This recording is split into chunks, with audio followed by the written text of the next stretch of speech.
Alright. I don't spend too much time tinkering with my cars in the game. I mean, I guess I could, but, I get a Yeah, I couple just of want to. cars that I like, and then I'm just kind of good with it. Like, I got this one, which I think the thing I've changed the most on this is the hubcaps. Those are definitely some wheels you got on there. And then, let's see. This is Skull 4, naturally, and only one L in Skull. Go hunt, Yeah, of kill course. skulls. You go hunt, kill skulls, Nobody but as us one gets does. that. Let's see, and I got this big honking truck. This is Skull 1. That is pretty serious. And let's see, what is Skull 2? Oh, Skull 2 is this thing. I'm pretty good with this car. That's pretty slick looking. The cars all have slightly different physics from each other, which is weird. And then, let's see. Skull 3 is this truck, which just has that cool animated skin on it. That's pretty cool. And let's see, I'm trying to think. I think most of these cool animated skins I was given by Stefan. So I think he gave them to me when he was still playing this game a bunch. I think sadly he actually sunk real money into like buying keys and stuff, which I just cannot bring myself to do. Never. Yeah, no, definitely not. It's all cosmetic stuff anyway. There's no value in buying it, so. Well, that's not necessarily entirely true because if you get a different Really? chassis, it performs Oh, well. differently. Chassis, sure, but But yeah, like if you're just getting a new skin or something, well, you're just getting a new skin. That's it. yeah. Okay, there we go. Stream just started up in my browser window. I could go into mod view, but I just closed it because who cares? Alright. Alright, going red and white, huh? That's a good combo. Well, for the orange team, we'll go red and white. For when we're team blue, I will be blue and white. What is my blue skin? Let's see. Tinker with things. Yeah. The, like, mint flavor car is my blue skin. Wow. I like this car okay. And I don't really know how significant the differences are on some of these cars, but some of them seem, the hitboxes are unusual, I guess. It's like, that's what I noticed the most. I'm sure there's probably other differences. But this car has a very different hitbox from... I did not mean to open the chat up. Go away. From the other one I played the most, which is that one. They have very different hitboxes. This thing is like driving a boat. Like, it's just got this That's huge... not a rousing endorsement. Oh, it is awesome. It's fast, and you get it up in the air, and you just block stuff because the hitbox seems like weirdly large for the frame. You and I look at driving boats very, very differently. Hey man, there's a lot of classic cars that drive like boats. That is true. I just don't know if that necessarily means I would want to, play soccer with them. But I've been rocking this other one. I think 6 gave me this car chassis. I don't remember. No, I might have got this chassis out of a box. Because when they do events, you can get like you usually can get like 3 unlock things for crates. Right. And I think that's where I got this from. Was I actually got the chassis, and then 6 or Stefan gave me the cool snakeskin skin that it has. I think that's how that went down. Honestly, it's been like 2 years. I don't remember for sure. The provenance of crap in this game doesn't really matter. You done tinkering with your car, man? Oh yeah, I'm just screwing around at this point. Alright, you just wanna... I'm just gonna start a little 2v2 against some bots here, then. Hey, Digi, my dude. If you wanna play with us, I don't even know if you have this installed. I think you uninstalled it, but if you did want to play with us, we're just gonna play some bots and goof off. Like, this is total... That is totally not bots. There we go. We're going to play All-Star bots, by the way, Ninja. Let's Sakar, random map, all-star bots. Okay, let's create. That is. Oh, no, wait, that's a indeed passworded match. I don't want to do that. I just want to play bots. Do I just... No, I can't how play you local. Put your game on and go play. Is you fight all-star bots. I mean, is this what I want? Hold on. I might just have went into, like, a match all on my own here. Yeah, you're not in this. How do you just play bots? See, 6 is always the one that creates the dang games. Play local. Casual. Yeah, but these want me to, like, play for real. And I just want to play with you.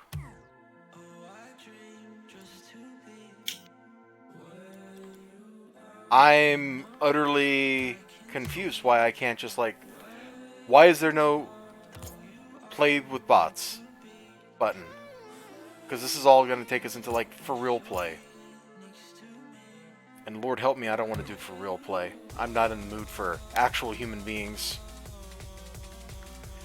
Quick play takes us into doing stuff with our matchmaking settings, which will be against players. Play local games against friends or bots. Well, I have a party. Create a match against local or computer-controlled players. See, that's not what I want to do. Isn't it? Play local, though. That's what I just went into with exhibition mode, and it was just me. You weren't pulled in.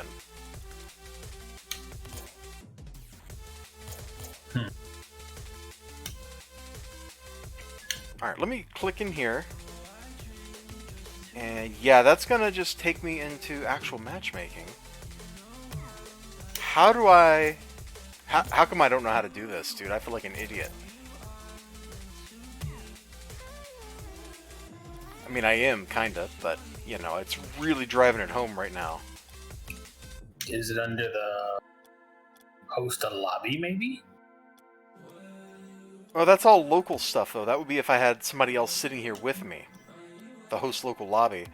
And I did go to, like, private match, create private match. And, oh, hey, never mind. The last time I did, it, I must have clicked the wrong, something I didn't realize I clicked. Okay, never mind. We're good. We're good. We're good. Let's see. All-Star, Sakar. Alright, let's create. I'm just a derp. Let's just, that's it. Oh man, I don't think I've been on this map before.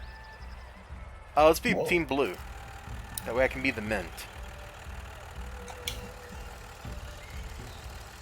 You get to be an honorary cheese... Oh, go ahead. I'll say the last time I played this was the last time I played it with you, so I remember nothing. Drive car. I totally missed the boost there. Come on, baby. Come on. Come on. Oh! Oh, that's my accelerate button. Oh, he's gonna beat me too. Oh, he missed. Pop the ball up like that. Anyway, I gotta relearn the controls because I don't remember how to play either. I haven't played this since March or something. I don't know. I just kind of got like a hankering to play. Ooh, that's on target, dude. Come on, come on, come on, come on. Big money, big money. There you go.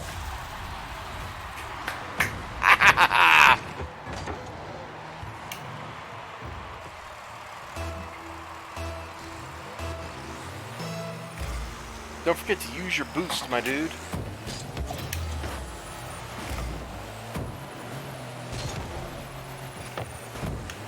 That's what that button is. There we go. Woohoo! I killed somebody. It's all coming back to me now. Talk about using your boost. Didn't necessarily mean murder. Well, you didn't specify to not murder. That's true.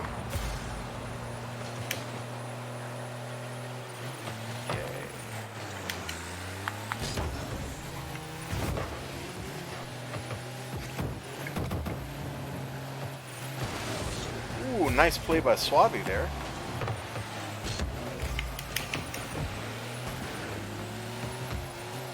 Wow, I think there's a... I should have had that. I think they've redone some of the UI. Because I don't remember the boost UI looking quite like this. That's kind of cool. It's your break, by the way. Yeah, there you go.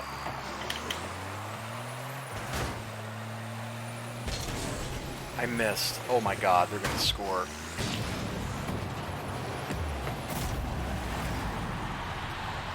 Razzin' frazzin'.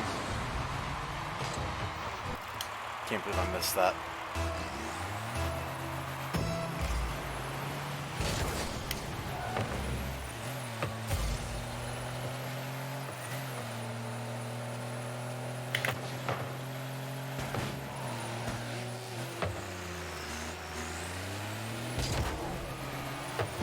Okay, that's incredibly disorienting. When I'm driving on the wall, it apparently reverses left and right on my thumbstick. I haven't noticed that before. That's weird. I thought he was going to hit that. He faked me out hard.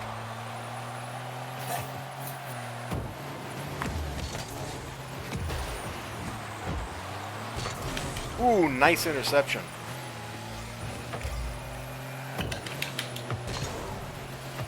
My timing is so off. You can tell I haven't played in a while. We're going to lose to the bots, dude. That's what I get for putting it on All-Star. But that's the best way to learn. Exactly. Because I played bots like the rookie bots and stuff, and they're so dumb. It doesn't take like a whole lot to get past them. And the next bots up, like, they're not much better. But the All-Star bots, they're pretty good. All-Star plays like a bronze human player does.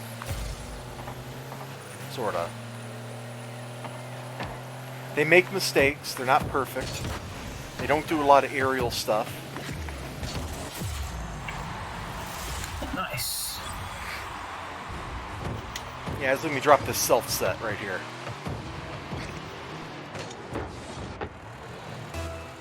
Okay, you're behind me.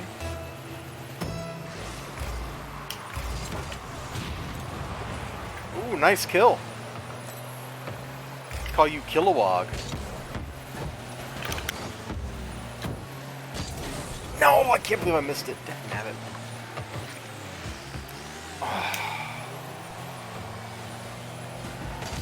Every time they've scored has been because I've misjudged something.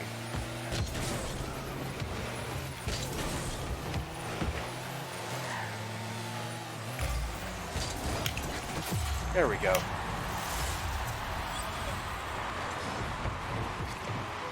Two on two is pretty fun because there's so much room, so much space to play in. 3-on-3 starts getting crowded. I like 4-on-4, just popping in with people, because those matches are just kind of a mess anyway. Oh, I completely missed them all.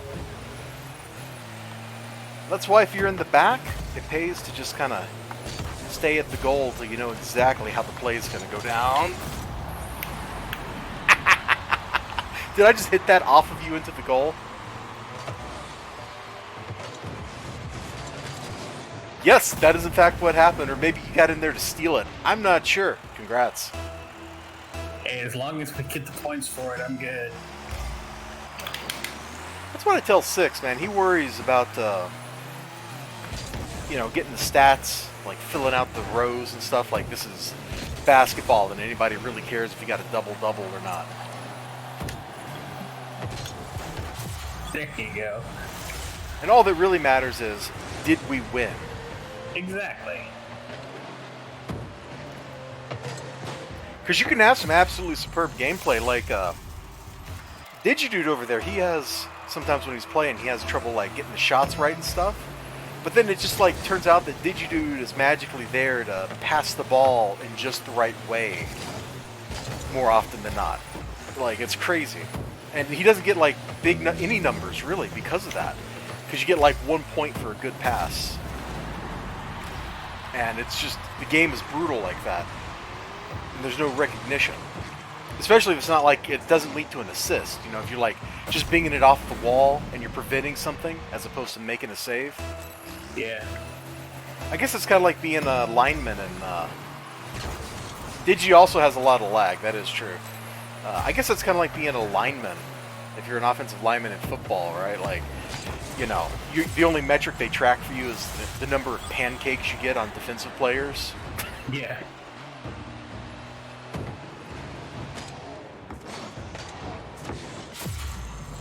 I don't know what Storm was doing. If he had done a double backflip, he might have been able to stop that.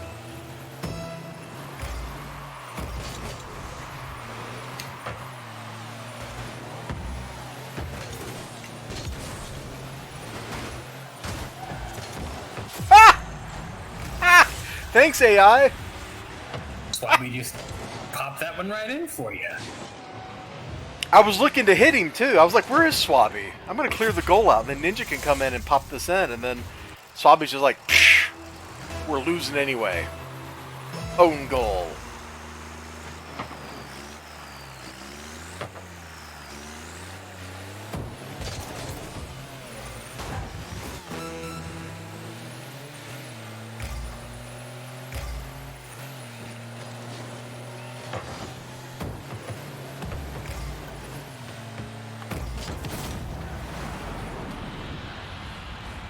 I thought the angle was one where it was not aimed at the corner of the goal. I thought it was going to hit just outside, and I was wrong, which is why I was late getting there.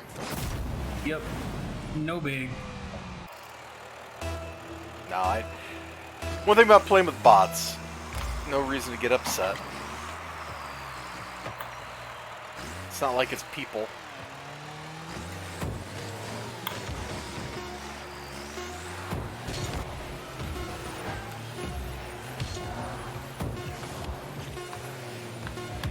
Ah, Swabby! Yeah, cheeky car.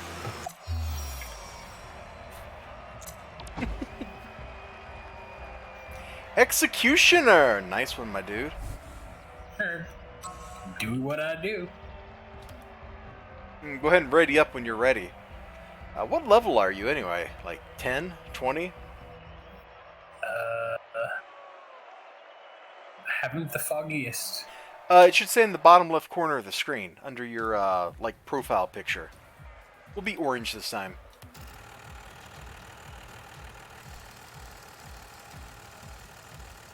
It doesn't matter. I don't think you've ever played people, have you? I don't think so. Yeah, so you're probably level 0, because you can't get, XP from bots. I feel like you used to be able to get XP from bots, but not anymore anyway. Oh, that's a goal, that's a goal, that's a goal! Oh! Yes! Somehow! It spun just right!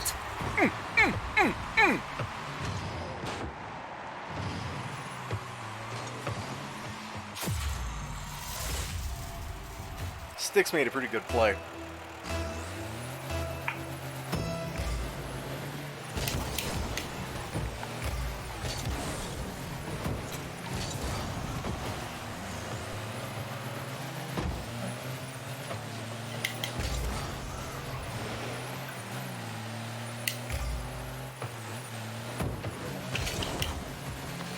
So how's work treating you? You've been driving around Kentucky for like 3 months again?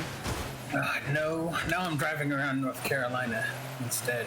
Oh. Which is nice because I can make it home on the weekends much easier. Yeah. I was gonna say, at least you're in like your own neighborhood. Yeah. What part of the state do they have you driving around? Pretty much everything. I've done everything from Hickory to was in Wilmington a couple weeks ago. And then I'm going to Greensboro tomorrow. Yeah, I haven't lived in North Carolina since I was a kid.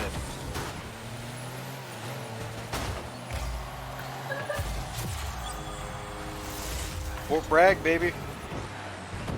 Yeah, I was up around there when I did the Wilmington drive, actually. I was looking at the map, and it was a bunch of stuff like in Wilmington proper, and then some stuff off to the west of it, and then like this giant 1-hour detour up north. Drive around the Fort Bragg area.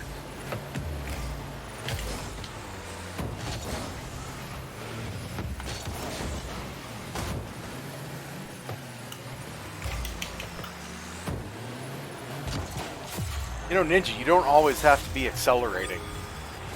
I'm not sure that's true at all. I mean, I'm red. I have to go faster. You make a good point. Red ones do go faster.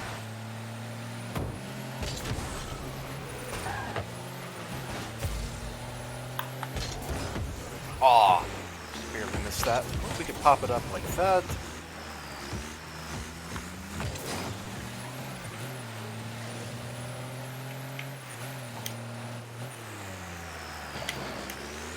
Nice. Got it? Oh, almost. Almost had it. Digi. Yeah, you know, that's my excuse as well. I bet. Oh, man. My, brother sent some pictures from, apparently he took his family to the beach. Some Carolina beach, which I remember, you know, as a kid. Apparently the, donut shop is still there. That was there when I was a kid. I don't remember the name of it. My mom told me, but I don't remember that. I wonder if the arcade I used to go to was there. Because there was a dope arcade. Arcades. Rest in peace. They are a dying breed. I think kind of the, Digi, always accelerate. I think the kind of like mass market arcade definitely is. But there's a pretty big business for like boutique arcades. That seems pretty brisk. Pretty slick ones when I was stationed in Japan. They had some cool arcades in Tokyo. I remember reading something probably a year ago now where they were going to network a bunch of arcade machines together so when they weren't being used they would act like a supercomputer. That would be kind of cool.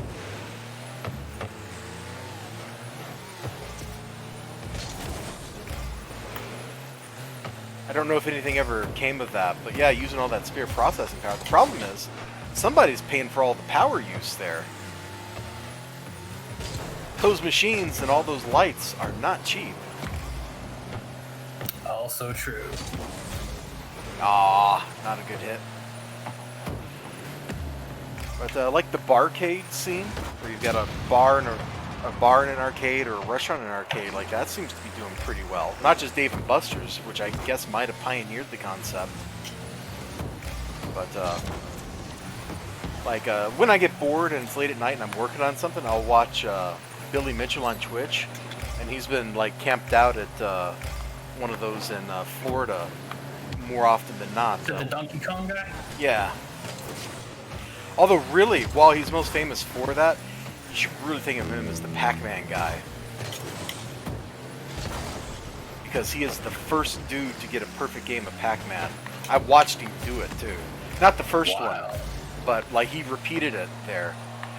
He told Namco he was going to do that this year at a bunch of places, and then all the stuff happened and he couldn't. But he did that at Glitch Bar while I watched. It was incredible. Cool. Like, we're not talking, you know, he just gets to the kill screen at the end of Pac-Man. We're talking like he's got every dot on the kill screen. No deaths, like, you name it.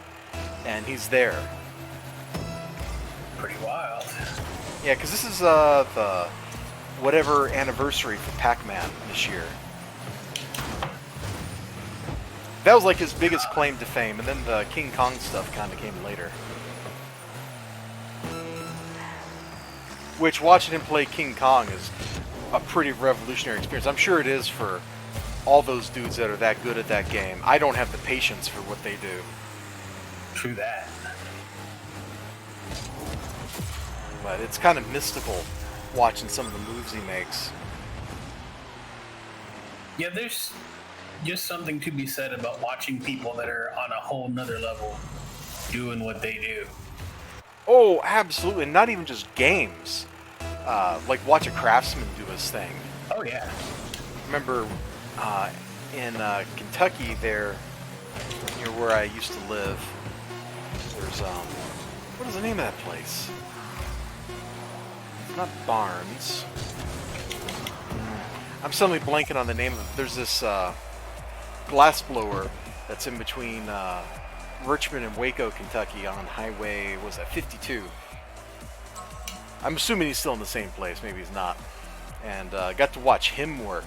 And that was just like, what are you doing? This is not how human beings work. I readied up, but... Oh, there we go. And it was just like, you made that stuff look so easy. I guess blue this time.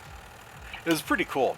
Now, my own glass blowing, let's not talk about that. What I watch on YouTube is maker videos. Mm-hmm. Michael Cthulhu has a special place in my heart. Mainly because he comes up with all sorts of stupid contraptions in the course of what he's doing. It's like, you shouldn't be doing what you're doing, like making a thing that will shake the bed and then... Yeah, it's like, what are you doing? You could just get up like a normal human being. You know, you've got a wife, dude. Just have her yell at you.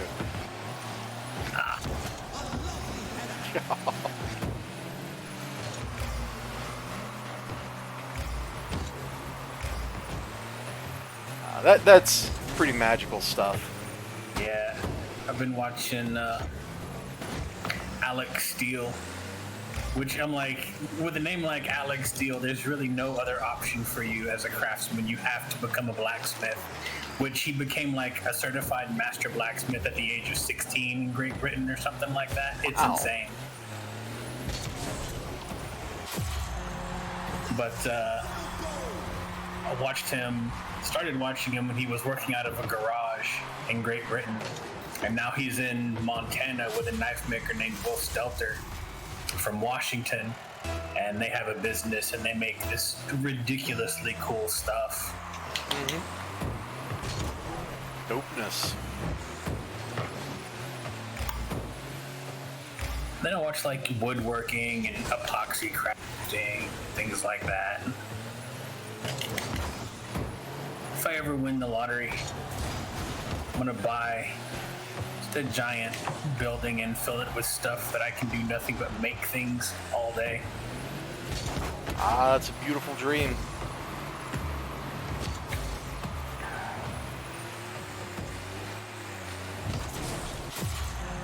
I just want a library room. Just books, a notepad, and maybe a typewriter. That's all I want. I would have to take up like smoking cigars on the regular though, so I can make sure everything had that sweet tobacco scent. And I also have to wear my get a smoking jacket and wear it while I'm in there. So you'd have to get a smoking jacket.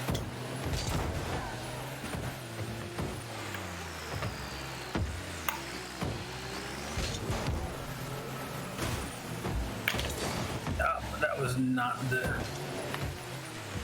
It's pretty amazing how, like, pipe tobacco and cigars, like, they smell so good. And then, like, cigarettes are just like, what is this? Disgusting. Yeah. Well, not being a tobacco expert, I would imagine pipe tobacco and cigars have a lot less crap in them. I think the tobacco in them's fresher, too.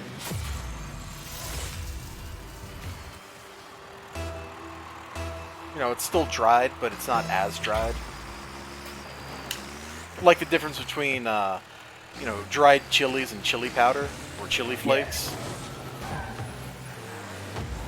Which, don't get me wrong, I love chili powder. But, sorry man, I didn't mean to hit you. You're good.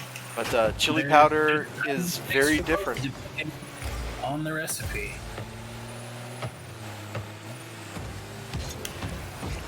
So I know what I know what I did wrong on my kefir, or not kefir, zafir.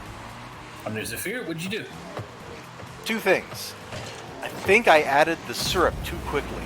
I added it over a long period of time, but I think it was still too quick because it was still flowing really well when I was finishing up. So I should have done that maybe half as quickly. And then what that did is it heated the stuff up enough that a lot of the air came out of it. And as soon as that happened, lost some of the stiff peaks, like went totally away. And I only beat it after that for, I couple of minutes, and I probably needed to just like let it cool and keep beating it the whole time for like 20 minutes or something. Nice shot! You squeaked that in. I'm not sure that would work. But interestingly, I was looking at that, and I'm like, this has to be the same way you make Divinity.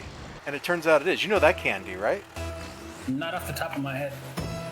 It's basically like sticky marshmallow stuff, usually served in pecans. It's a very southern kind of thing. Okay. It's made, you take sugar and corn syrup, and basically you do the same stuff you do with the Zephyr. Okay. Sugar and corn syrup. We're off to a start with that. Yeah, you make a syrup out of that, and you add it to beaten stiff peak eggs. So it's just like Zephyr, there's just no fruit. Okay.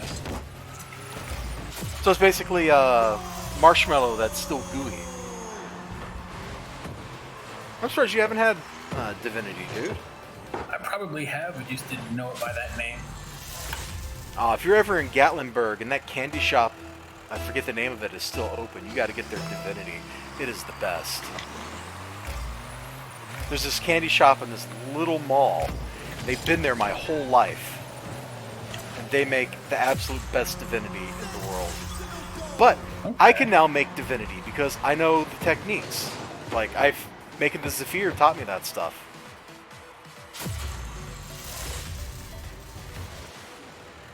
Although I'm not like Boris, I did not take a whisk and actually beat all that by hand. I am not into that. Mixer like a Western spy. Yeah, I used the mixer, like,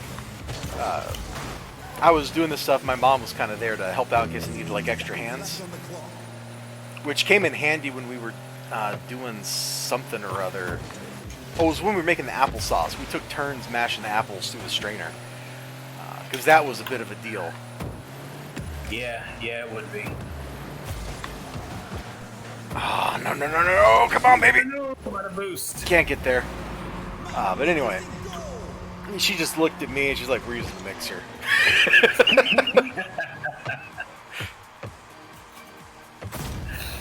Man, I love that channel so much. He's a very interesting person. I don't know if I like him just because of all the, like, random, Russian expletives or what, but... It definitely makes it more humorous. I do enjoy what's the right way to phrase it? The careless cooking. Yeah. Which is kind of like, yeah, you just put in whatever. And don't forget the bay leaf, Don't forget the bay leaf.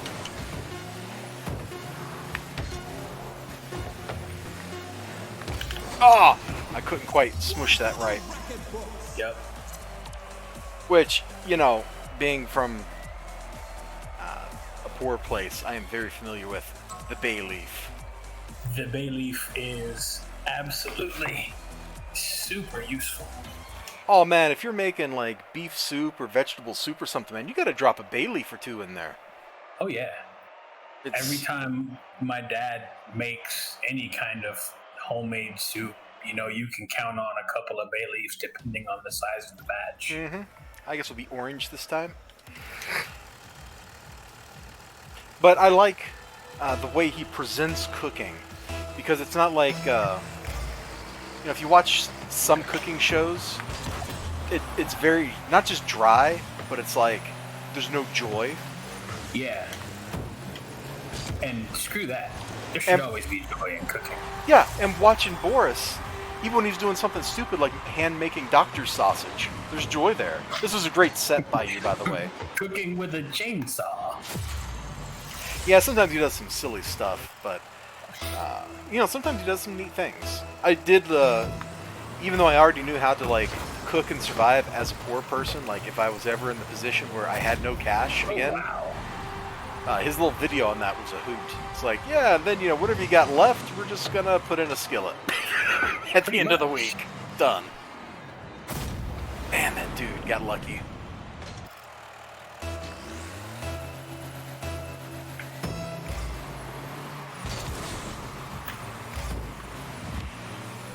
And there was a thing I read. I read this a few years ago, back when the Soylent stuff was kind of becoming a thing, which I guess it's kind of fizzled out now. I don't know. Did you ever try that? No.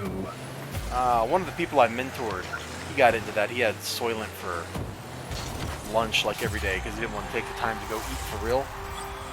Yeah, nuts to that.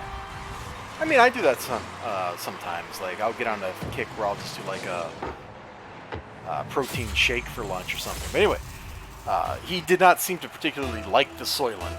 But anyway, when that stuff was getting popular, like, there were people commenting on it. It was like, oh man, this is so great, you know, cooking always blah blah blah. And their cooking stuff was always like nightmare. It gave them like, oh my god, I miss. It gave them like anxiety. Like, the directions are so vague. How do I know what a stiff peak is? You know? What is add salt into taste? What does that mean? Because they want something that's like programmatic. Oh, that's a good tip by him. They want to know, like, okay, how much salt do I put in? Do I put 1 teaspoon, 2, as opposed to like you put to in taste? as much as you like the flavor of salt. But some people can't handle that. They need the prescription. They need to know. Which, on the one hand, that seems kind of silly, but I also kind of understand it, because they're used to a world of... it was like programmers and stuff talking about this. You know, they're used to the world where you go, we need to do this, this, this, in this order. This is the procedure. We follow it exactly and never deviate type stuff. So they have that mindset. And deviating from that makes them uncomfortable. It gives them, like, real... you know, unease. So, Yeah. seeing Boris... Not about that. Yeah, my point is kind of getting to seeing Boris, where he's just, like, goofing off and cooking and showing people that, yeah, it really is okay, and if you screw up, you probably are going to get something you can eat anyway. Like those Zephyr, man, had to bake them, so I ended up with, like, very soft marshmallow meringue cookies. Nothing wrong with that. Exactly. Wow, these bots are good. And, you know, they're pretty good. The apple is a lot stronger than I expected. I gotta finish eating those off. There's still like 3 or 4 left. Might do that tomorrow.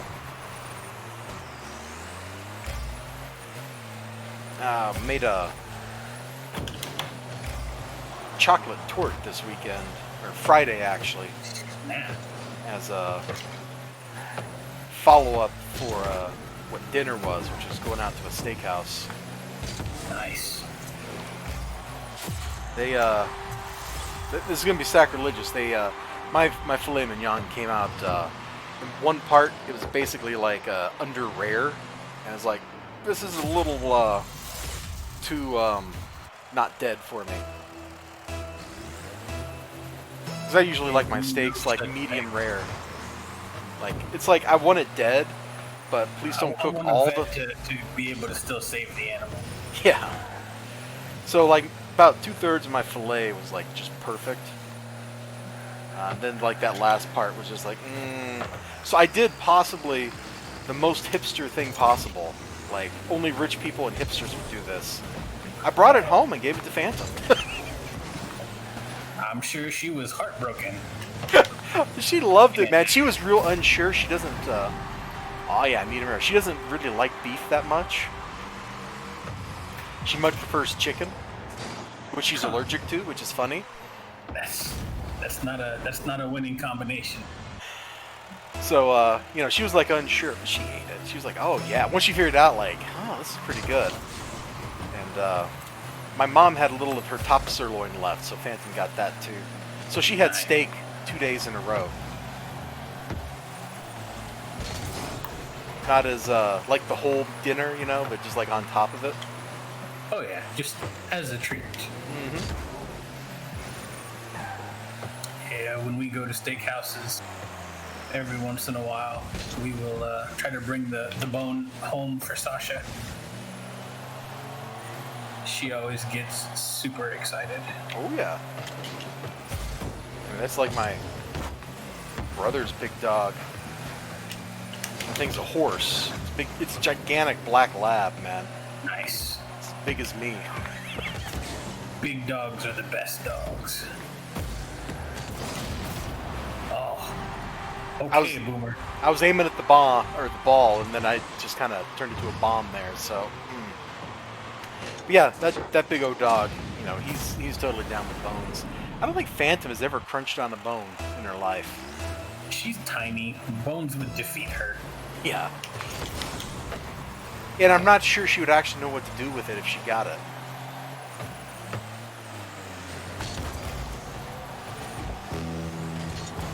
Oh! She is a weird dog. Yeah, but she's cute though. Yeah, that's the only reason she gets away with being a weird dog.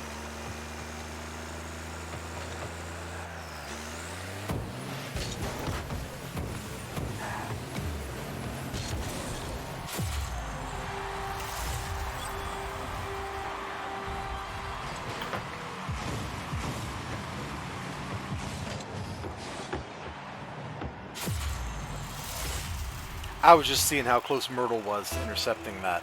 Answer, not close enough. Pretty much.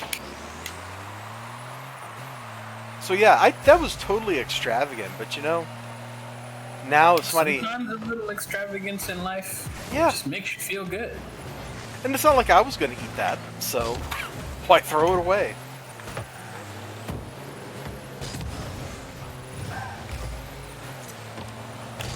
Man, I got one coworker. He is like more rare than rare, man. He's just kind of like, yeah, just cut the beef off of the cow and throw it on my plate. I'm like, pretty much. That's kind of gross. Like when the steak is still purple, it's probably a little too far, man. And steak tartare, my dude. Yeah, but unlike steak tartare, which is supposed to be pounded for, you know, over the course of a day. Hence why it's named after the Tartars, who would put the steak under their saddle to mechanically cook it.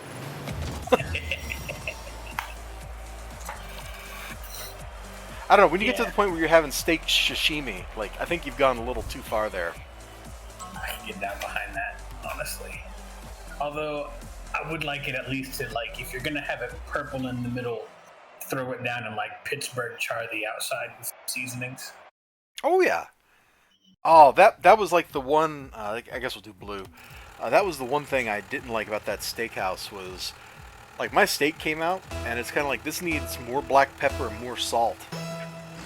And, you know, you probably could have, like, served it with some au jus or something, too, while you were at it here, because you did not season this thing nearly well enough. Yeah, I mean, you know, you don't have to, like, drown the thing in seasoning, but a little salt, a little pepper. Hey, 6. Yeah, it just needed some... and spices. It needed maybe 1 pinch of salt extra sprinkled on top, and then probably about that much black pepper added to it, too. And it would have been, like, perfecto. It would have been... I was, like, wargaming this, like, trying to rank, like, top steaks I've ever had. And that one, which is a shame, because it's filet mignon, was only, like, number 6. Man, it's shameful. I know. It should have been like number 2, right next to the other filet mignon I had. I was gonna say, it's filet mignon. It should never fall out of like the top 3. Yeah.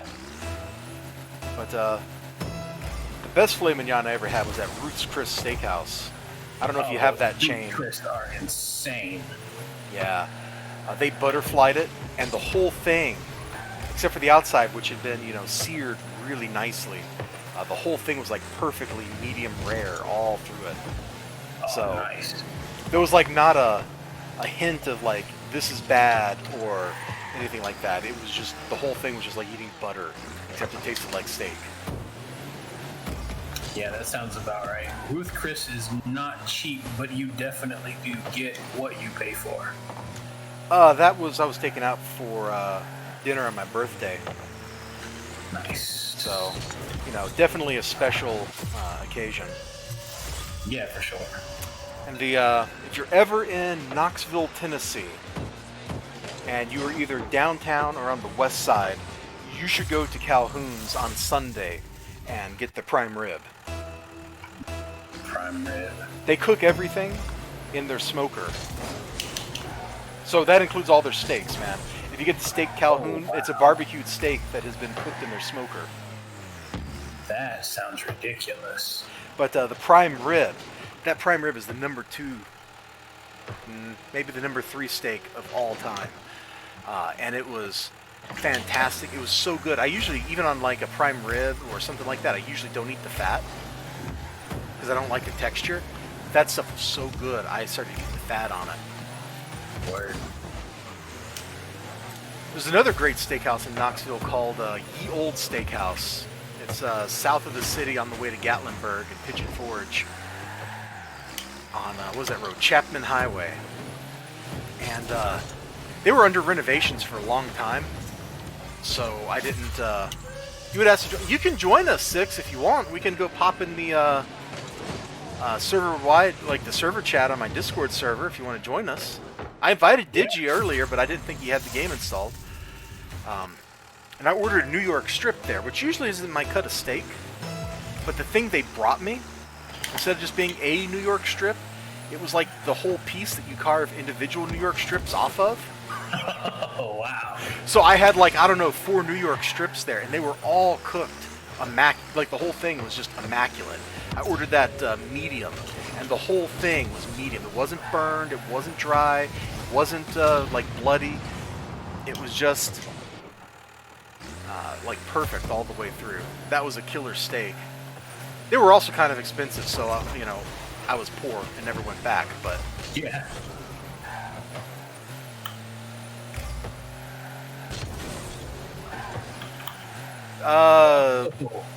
I guess Six is saying he's gonna be right there. Okay.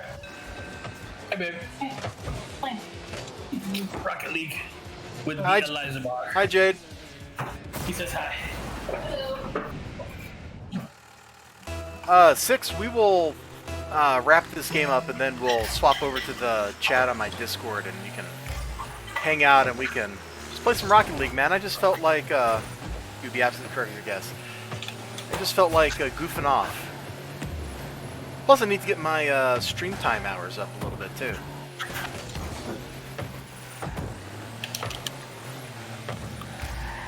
I don't know, this last month, for whatever reason, just has not been, like, good, good for,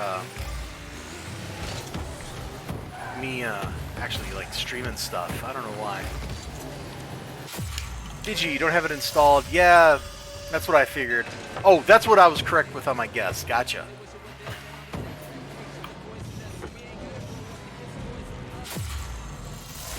I keep hoping Marbles will refresh when Maury's playing it, and he'll see that I'm using his picture as my Steam icon. But then that jerk has been playing Marbles lately, so my whole ploy for nothing.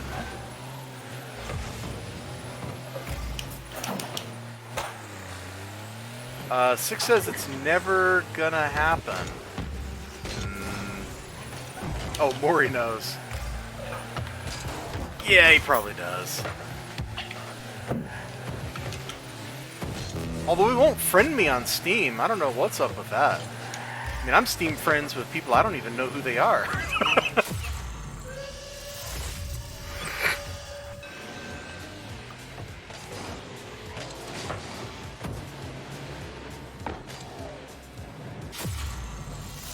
Boy, I gotta get a doctor's appointment for this shoulder. Really do, man. But you had one like months ago for it. Yeah, I did, and we resolved the, oh, I am in crippling pain. That was like in December when we got that stuff fixed up. But the problem is the crippling pain isn't just because I like pulled something or whatever. There's like, there's something there on my shoulder. Which every doctor at the time was like, that's weird. But moving on to the pinched nerve, you're clearly suffering from. And now it's just like I got this swollen spot that goes across my collarbone, and I think that's what's bothering me right now. That's not zesty at all. Yeah, it might be too zesty when you think about it. Oh, never hit the ball to your own goal, or Ninja. Like, panic. That's not true. There are times when you do hit the... Yeah, the thing is, I think, causing the pinched nerve effect. Although the nerve's not pinched now, thankfully. It's just irritated. There we go. It was all part of my master plan, clearly. Clearly.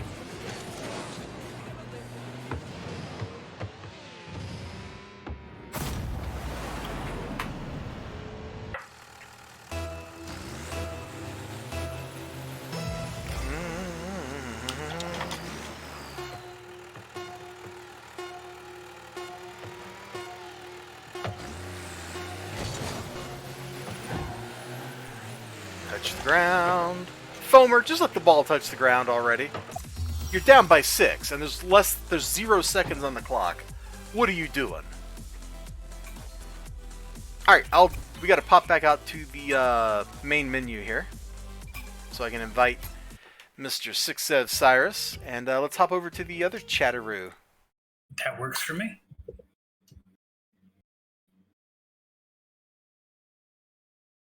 Oh, he's not in the other chatteroo.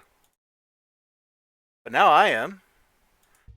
And let me see if I can invite this 6 guy here. Oh, he's not even in game. I thought he said be right there. We're gonna throw him an invite anyway. That freaking guy. Oh, that's 6.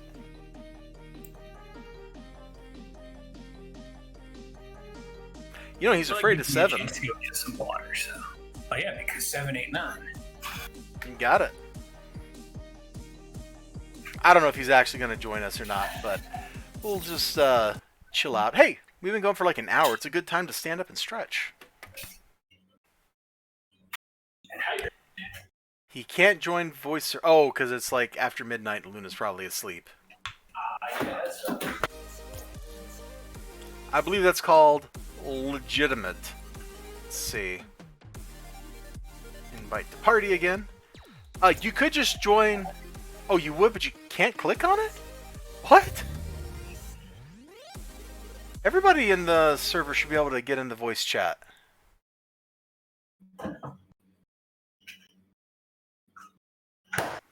Permissions. Nobody can create, view. Eliza Barbarians can all view, connect, and speak. And you are an Eliza Barbarian. I like that chest topper on his ride. That's pretty slick. It's audible chit chat. It should be like right under. Yeah, it should be where you said.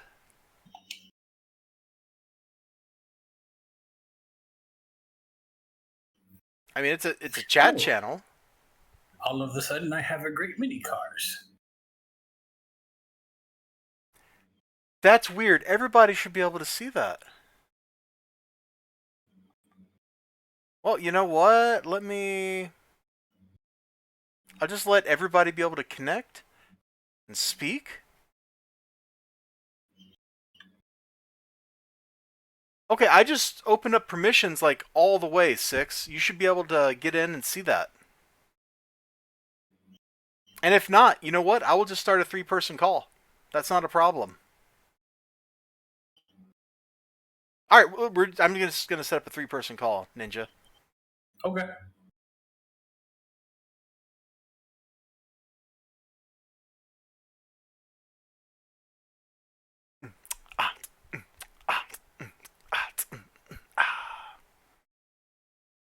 Okay, that's really it's just jarring.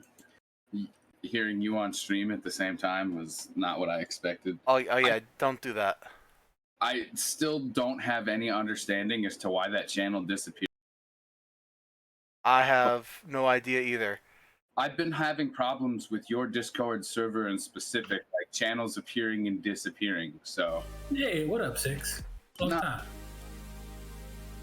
Long time. I think this is like the first time we've ever verbally spoken, so long time doesn't apply. I think we've done it like once before, last year or something like that. It has definitely been a minute. Fair enough. Well, if we have talked before and I forgot, shame on me. Good to talk to you again. No doubt. How's things? They could be worse. I mean, I'm waiting for a desk till Wednesday because of Labor Day, but other than that, it's all right. All right. Let's see. We were blue last time, right, Ninja? So I guess we're gonna be Yeah. orange this time. Works for me. And yeah, I just kind of felt like goofing off, Six, having a little sock car fun. We certainly haven't played in a while. I saw you guys playing. I was like, I want to play too. Yeah. And here you are. Yep.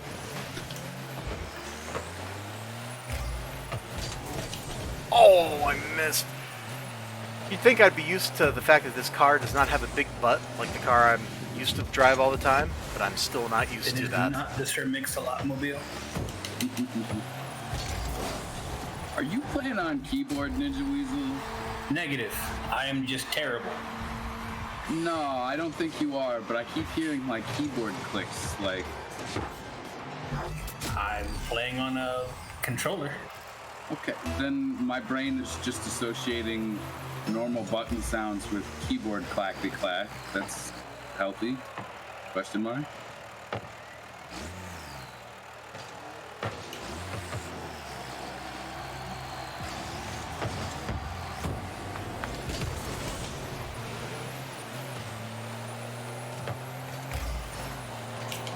Oh no.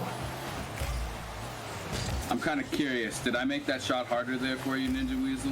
No, that was not you. That was just me having the angles wrong. I got you. But I had it and did not. Well, at least you only had the angles wrong. If you had the jutes wrong, you'd probably be in a much worse place. Or the Saxons, for that matter. Yeah, you don't ever want to have the Saxons wrong. It ends poorly for everybody. All right, I just Except got Charlemagne. It it's worked on. pretty well for him. That's a classical history reference. That is a classical history reference. Was it the Battle of Tours where he killed, 70,000 Saxons? Yeah, Saxons. Something like that. I just remember that Sir Christopher Lee on his heavy metal album sung about I was that. gonna say, you'd think that I would know, considering I have Christopher Lee's Charlemagne album. That is so cool. It's not as cool as missing. Oh, Six, I'm sure you're rusty. It took me like almost a whole game to kind of knock some of the rust off.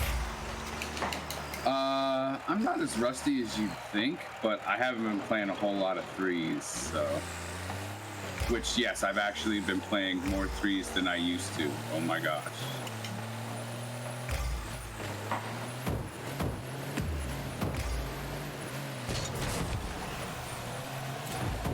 And I wouldn't feel too bad if I were you, Ninja Weasel. Sometimes you play all right or good in 2-and-1s, and then you play threes, and it's just like, what am I doing? Why is there no space for me on the field?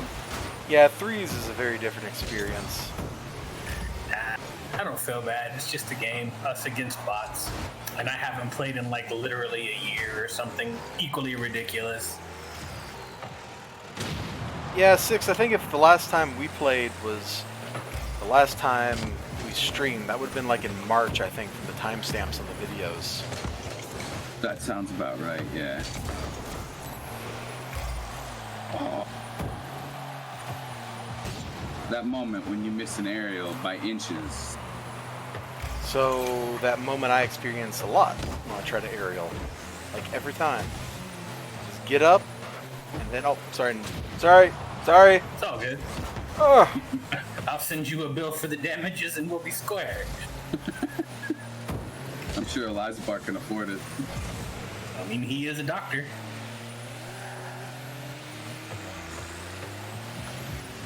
Yeah, sadly I'm not the kind of doctor that makes the real big bucks. We call those surgeons.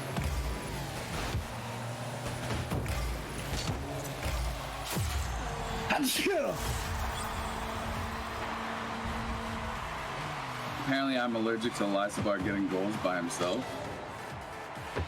It happens. And even longer ago for Digi. Yeah, your computer, wasn't it just like your computer and chat both could not happen at the same time, Digi? That was ridiculous. I remember that now. That sounds like my old connection. That sounds like my old PC that's sitting behind me.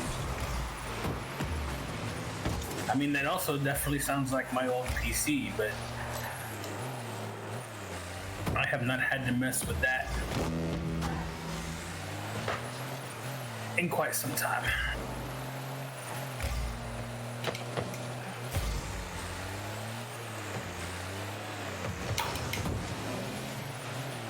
Ninja, did you ever reuse that case you had that was like the big cube thing? The giant UFO cube of death. No, Yeah. I did not. Aw, you should. I. Nice, 6. It was cool, but oh my god, it was obnoxious to work. And I was just talking about this earlier. I'm on a Discord server with a bunch of my friends from the Navy, and we were talking about the Beast and how we would use it to heat the living room in the house in Japan. Mm-hmm. That's like my computer case. You know, I got this giant Cosmos 2 case that weighs 50 pounds empty. Wow. Why? What? That's excessive. Like, It's amazing. It's a giant beast of aluminum. Yeah, the UFO case that I'm talking about, since I don't think Six has heard about this monstrosity, was an 18-inch on each side black aluminum cube. no, I don't think I've ever heard of that. That sounds amazing and terrifying at the same It time. was both. It had, I want to say, all told, something close to a dozen fans. Now, for RGB. a normal computer, 12 fans is too much. Like, please tell me you had like 3 computers in there. Oh no! It was 100% for the aesthetics, man. Okay, that's fair. This computer I've got now, like as an example, it won't let you plug things into the motherboard for displays and stuff, and it's got a few other idiosyncrasies that are not like normal for computers. Like, it's got no disk drive either, like at all. But That's become depressingly common on modern PCs, honestly. I don't get it. I always want to be able to put in a CD. Like, I don't care that I can put in a USB drive. Like, I want it just to be able to rip music to my computer. It drives me crazy that physical media drives have become like outdated relics. Well, people don't like owning things anymore. They like renting them. Clearly. or they like having a digital copy that doesn't technically belong to them. That's, yeah, good old DRM. That was not what I wanted to do. But it You're worked fine. out. Well, as long as you know it's not what you wanted to do, I guess we're okay. That's what I wanted to do. There you go. Ooh! He jammed it off a buzz. Did you see that? Yep. Let's watch this instant replay. Oh wow, he had 2 people there. He could have got blown up, but he had no fear. He just did it. No fear. Yeah, you were talking about how your big cube was all for the aesthetics. This computer is basically that. It's got 3 RGB fans, and the power supply unit also is RGB for whatever reason. Nice. I didn't even want that or pay for that, but then I turned it on and it was like that. And I'm like, oh, I mean, if you insist. Free RGB. Yeah, for someone who's never really had that kind of commodity at luxury, yeah, it's nice, it's new. No doubt. Ah, I like the Golden RGB shot. stuff that was on my old Alienware laptop. That was pretty cool. Because the There's a time and a place for the aesthetic. The laptop that I have now has a light up keyboard that'll do like rainbow patterns and all these different colors and whatnot. well, the I thing don't mess with it much. but it is cool. But it's the only RGB on the system. It's incredibly restrained and professional looking until I open it up. Yeah, that laptop of mine, it had the keyboard, and then there was RGB around the front fan vents, I think. And then the little Alienware ornament on the lid, I think that might have had a light in it. I don't remember now off the top of my head. That laptop is sitting in my office at work, so I can't exactly go check. No doubt. But I liked that back in the day because playing City Heroes, their Alienware, like their functionality there. They had a software profile that would change it depending on the character. Yep. On your alignment, which was freaking awesome. And it looked awesome when I was playing as a Praetorian. It was gold. Yeah.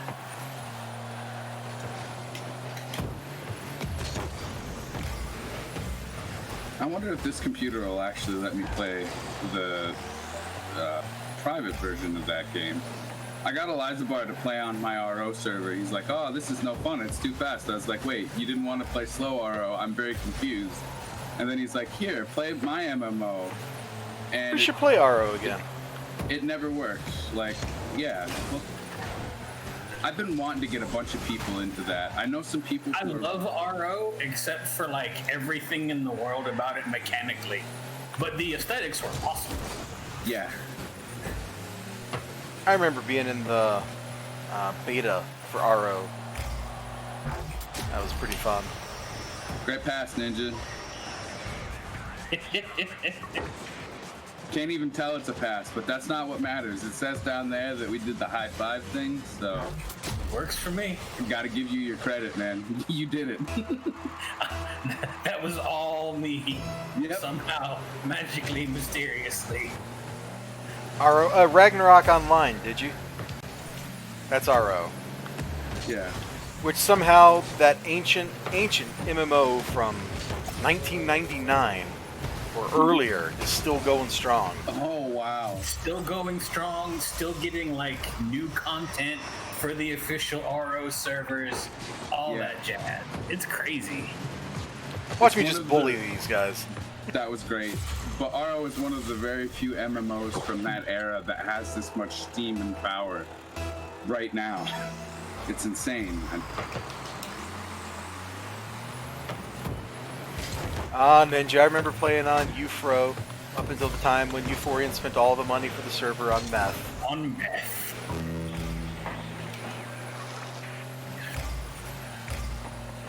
Good Random times. admin channel messages across the entire server talking about God, getting religion, And me botting, it was beautiful. and you botting, and everybody else botting. Although the best part will forever be killing the Lord of Darkness with Throw Stone. Lord of Death, but yes. Throw The Lord of Stone, Death. I'm there on my bard, slinging arrows. And, Ruko you was know, there on in- his wizard, dropping Lord of In the Vermilion. real version of this story, you and Ruko absolutely carried the day on this, but I like to say that we killed the Lord of Death with Throw Stone. We absolutely did. There was like 5 other people there throwing stones. Okay, I would love to kill the Lord of Death once. I have so many hours in my home server where I'm just playing by myself and there's no one there to do anything fun with. So like, when someone says we pick stone the Lord of Death, I'm like, oh, I want to do this. It was so dumb, and it took so many hours. Yeah, I that- seriously think we were at it for like 3 hours. Yeah, it was 2 or 3 hours. You're absolutely right. There's But it been was- times, Glorious and worth it. yeah.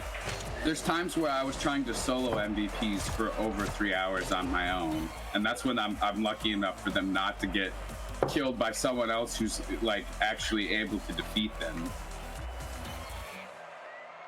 Oh, since we're talking about MVPs, you guys ever heard of Keel? Did you guys ever go down in there? That one's a pretty fun one. Doesn't ring a bell. Probably, but You got to do a quest to even get in his dungeon, There's like a bunch of Alices and detonators down there. And this guy, I kid you not, can like, at level, if you're trans and you're in the 90s, if you kill it and you've done all the damage, you will get another level. Like, it is ridiculous how much EXP this one MVP was worth. And that's why I'm mentioning it, because I had a friend who would basically help set people up to solo it so they could get all the experience. Nice. That's pretty wicked. Mm-hmm. Yeah. That was a good time. Oh no. That's my bad. I froze in place there. I gave elizibar no space to try.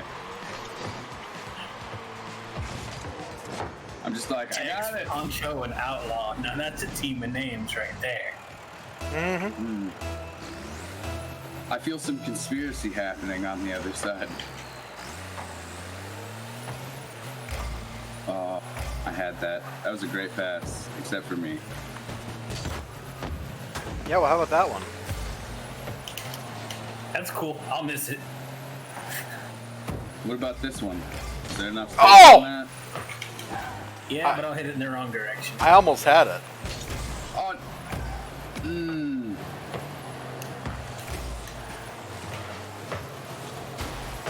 I knew I should have tried to slow down for that one.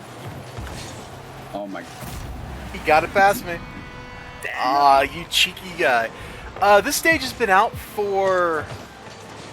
This came out last summer, 6? Is that right? Yeah. Yeah. Maybe 2 summers ago. Maybe. Well, I mean, summer last year. I think it was 99, or 2019. 99. Yeah. Oh, wow. Look! Time has lost all meaning here with all the lockdowns and stuff. Like, we're gonna say we've been in COVID lockdown for like 8 years at this point. I'm so sorry. This is my fault. Yeah, COVID lockdown. I'm blaming COVID lockdown. Well, I mean, if we could actually do it right, we would have been out of lockdown by now. But that's... Yeah, but then that requires people to not be idiots, and we are bad at that. That's hard. That's hard.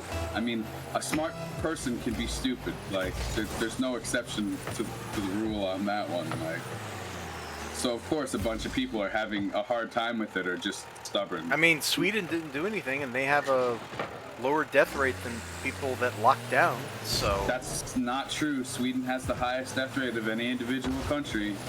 Not at present. At present, no, but overall, Because they're all immune yes. to it now. There's no such thing as COVID immunity, from what I understand. Yeah, right there now, is. You get you immune to can get it everything. again. You can get it again, from what I've Yeah, heard. like a flu, it mutates. So it'll come back to you. Like, that's... So then vaccines can't work, is what you're telling me. There's a reason I don't get the flu vaccine either. I have to get the flu vaccine for work. I'm not against, like, flu vaccinations and stuff if you're old and frail, but if you can avoid getting it, like, why teach your immune system to fight something if you can literally make sure you never, ever get it? Like... Because you will get it, it's the flu. I mean, it just Yeah. happens. You know, Influenza there's, like, is literally 2,000 everywhere. Flu strains, and the vaccine stops like 2 12 of them. of them. Depending on the year, they go for what's most likely to come that year, and it's like, well, Yeah. what if I don't get that? Then you get something else instead. Bonus prize, influenza. Ah, that's a classical reference.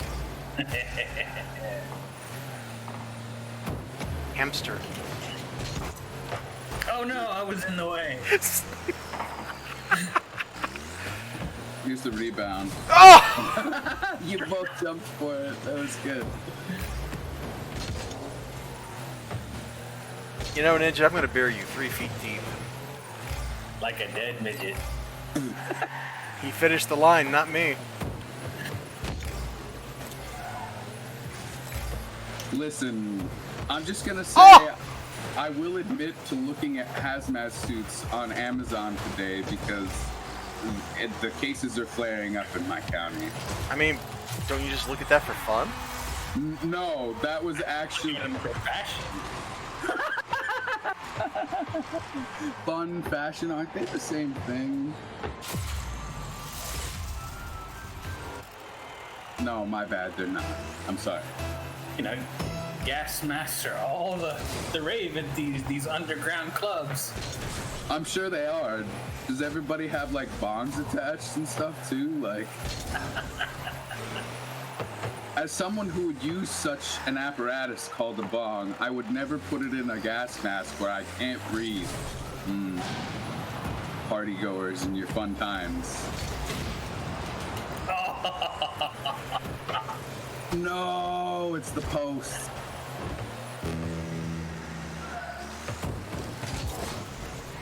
They are? Of course they are, Digi. Dang it.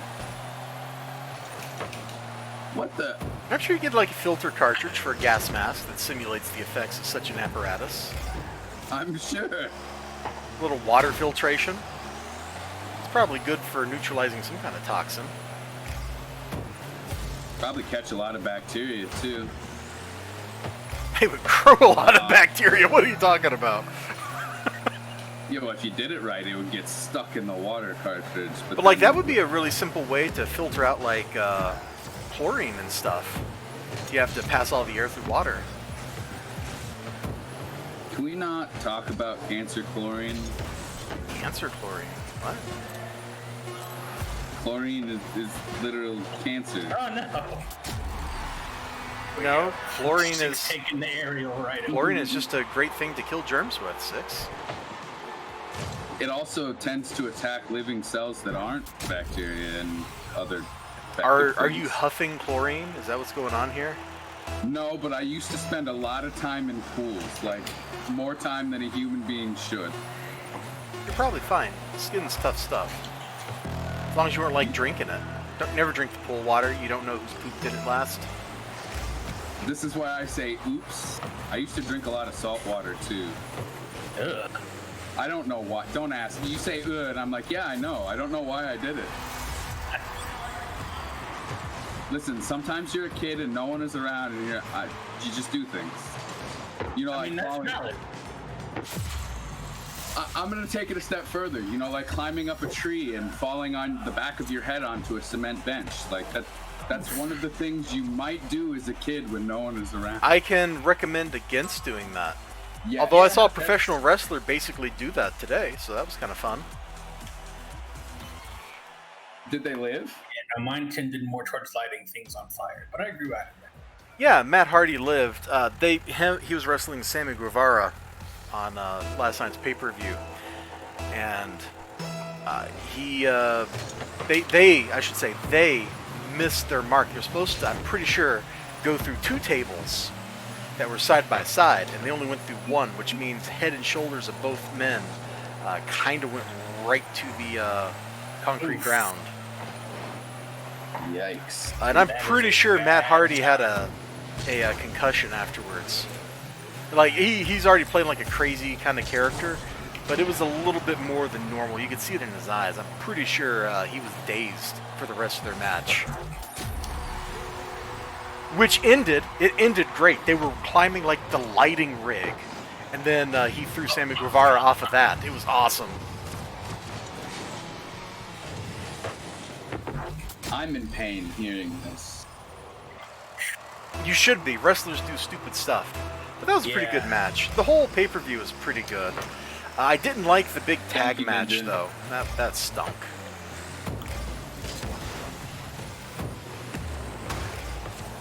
It went on way too long. Seeing Chris Jericho end up being thrown in a vat of mimosa was pretty funny, though. What? Yeah, one of his many motifs as the leader of the Inner Circle is a little bit of the bubbly, which is his champagne that he sells.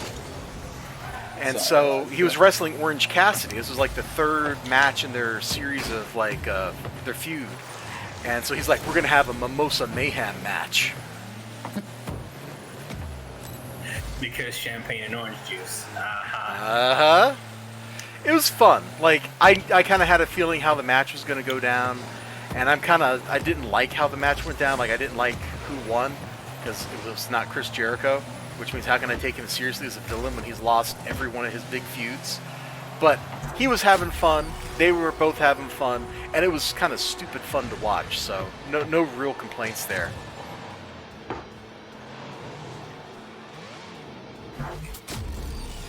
Wrestling's fun times. I like the athleticism of some of those dudes. Like, oh yeah, the athleticism in professional wrestling is nuts. Like anytime you hear me say wrestling is fake, I'm specifically referring to, I think the term is the kayfabe. Yes. About who actually gets to win and all the plot and whatnot. But the athleticism is real and should be respected because holy smokes. You say athleticism as if there's like some separation between the skill of doing the things and the ability to absorb the damage of what you're actually doing to your body. That's all part of the skill set. That's Okay. part of the Well, athleticism. there is a difference because if you're good with the skills, you don't absorb nearly as much damage because you learn how to take all the falls. You're going to get some, no matter what. Yeah. Oh, dude, there was it was a big battle royale, which was a hoot. You would you actually probably recognize like some of the wrestlers that were in it, Ninja, even though you don't follow wrestling, like Billy Gunn, Mr. Ass from Degeneration X, as you might remember him from. He was in that thing. But that was a fun match. There's this one dude in AEW. His name's Lance Archer. He used to be a college quarterback. Dude is like, I don't know, 6'7" or something, 300 pounds. He's an absolute beast. But he can rope walk like he's a little 6-foot luchador. Nice. So he will do that. He will go old school, get up on the ropes, do the rope walk holding the dude's hand. Like that kind of crazy stuff. I like watching him work just because of how big he is. Yeah. Like a big dude like that shouldn't do that kind of stuff.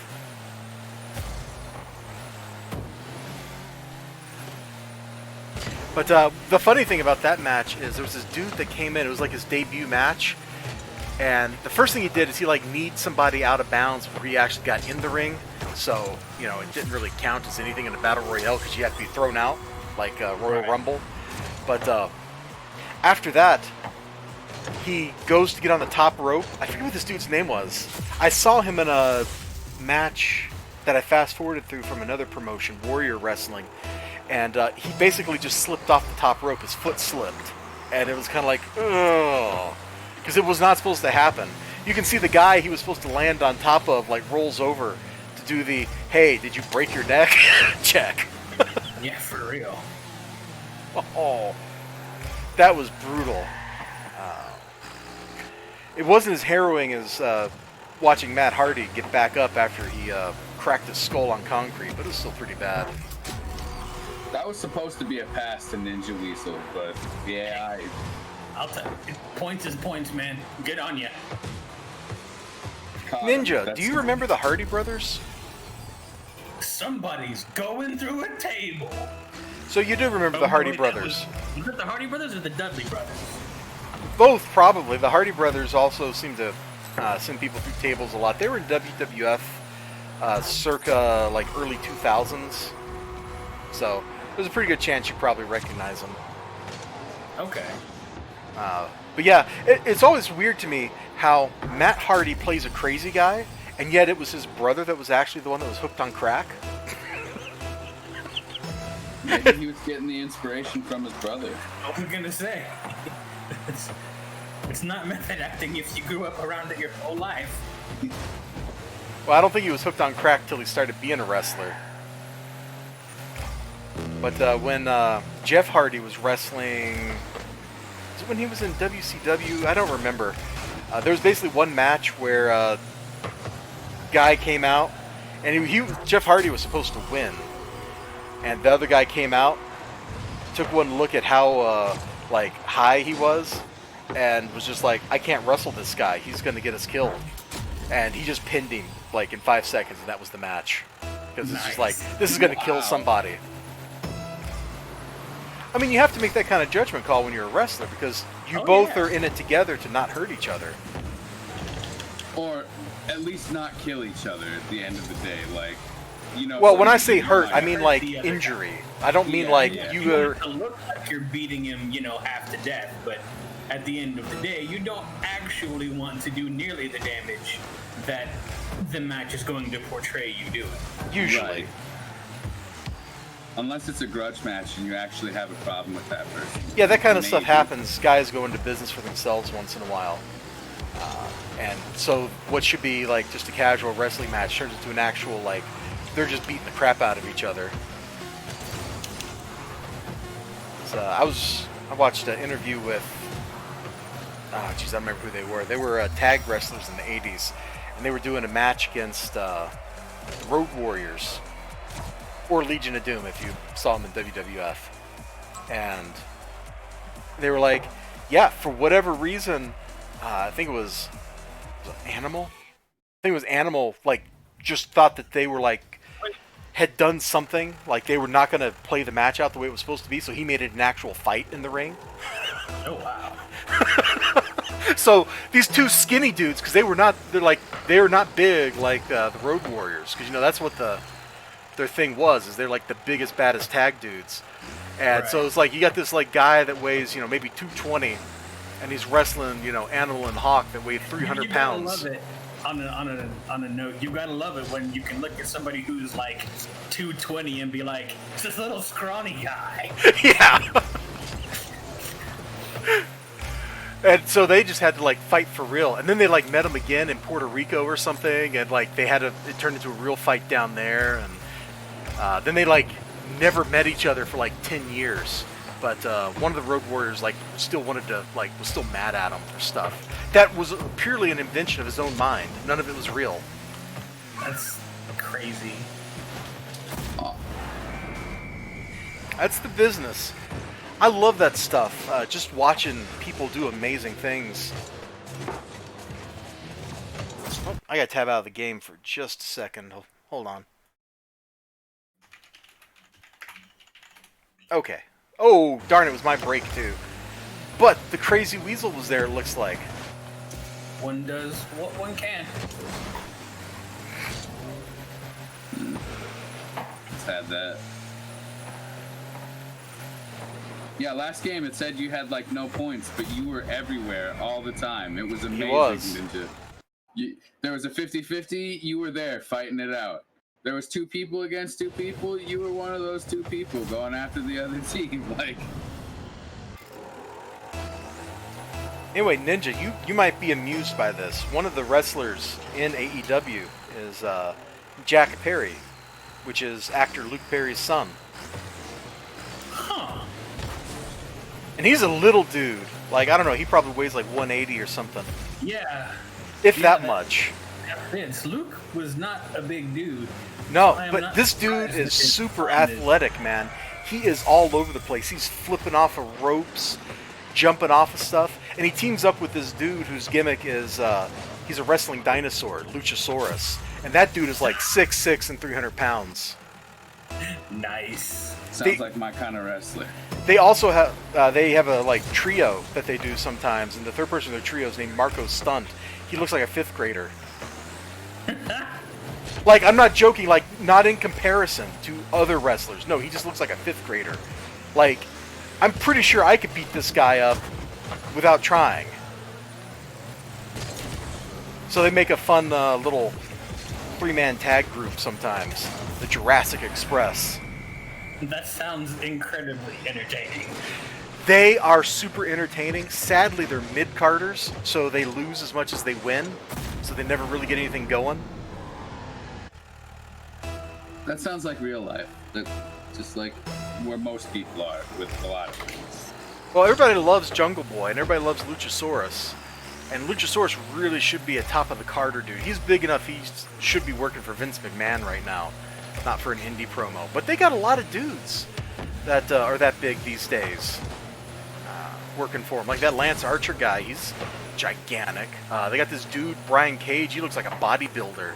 He's not as tall, he's maybe like 6'4", but he's like 340 pounds of muscle or something stupid like that.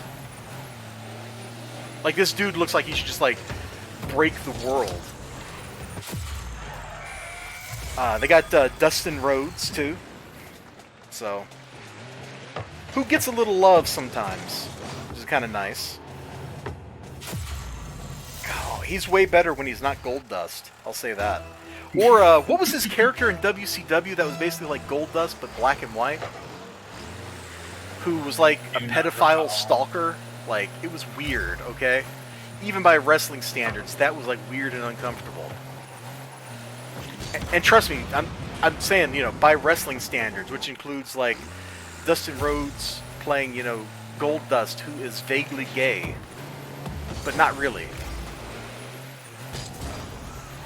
I still remember that, like, it must have been his like debut or something. I watched it. That was on, I think it was on WWF Raw, and there he is, like, unzipping his, you know, leotard or whatever, and like licking his nipples. It's like, what am I watching? Vince McMahon, what have you done to me? I'm like 14. This is weird. He wants to make you decide. You have a decision to make. In Gold Dust, he's just the thing to make you decide. If Dustin Rhodes wasn't such a magnificent wrestler, that gimmick would have not gone over at all. But he is a magnificent wrestler, just like his daddy and just like his brother.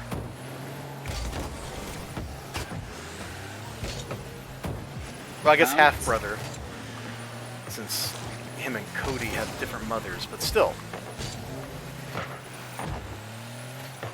Yeah, well, you and me have different mothers, but you know we're brothers. Yeah, well, brother from a different mother. It's the phrase. Yep.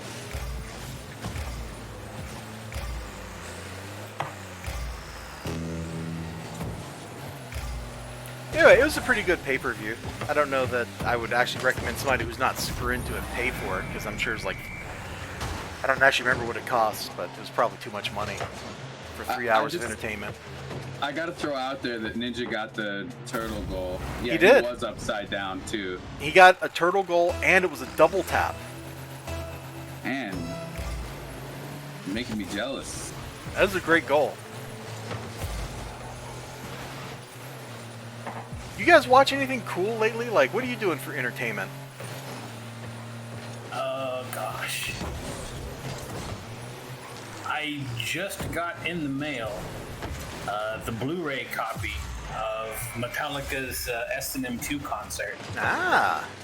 Where they teamed up with the San Francisco Orchestra. Mm-hmm. Oh. It's awesome. I think I do prefer the original just because it has more songs that I like the arrangements of. Mm-hmm. But S&M 2 was pretty excellent. I'm in season 4 of DS9.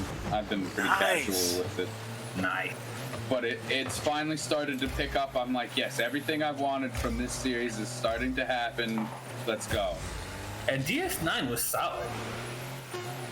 The only rocky part of DS9 is there's some episodes in like the first and second season that are not plus ultra, but like nice 1/6.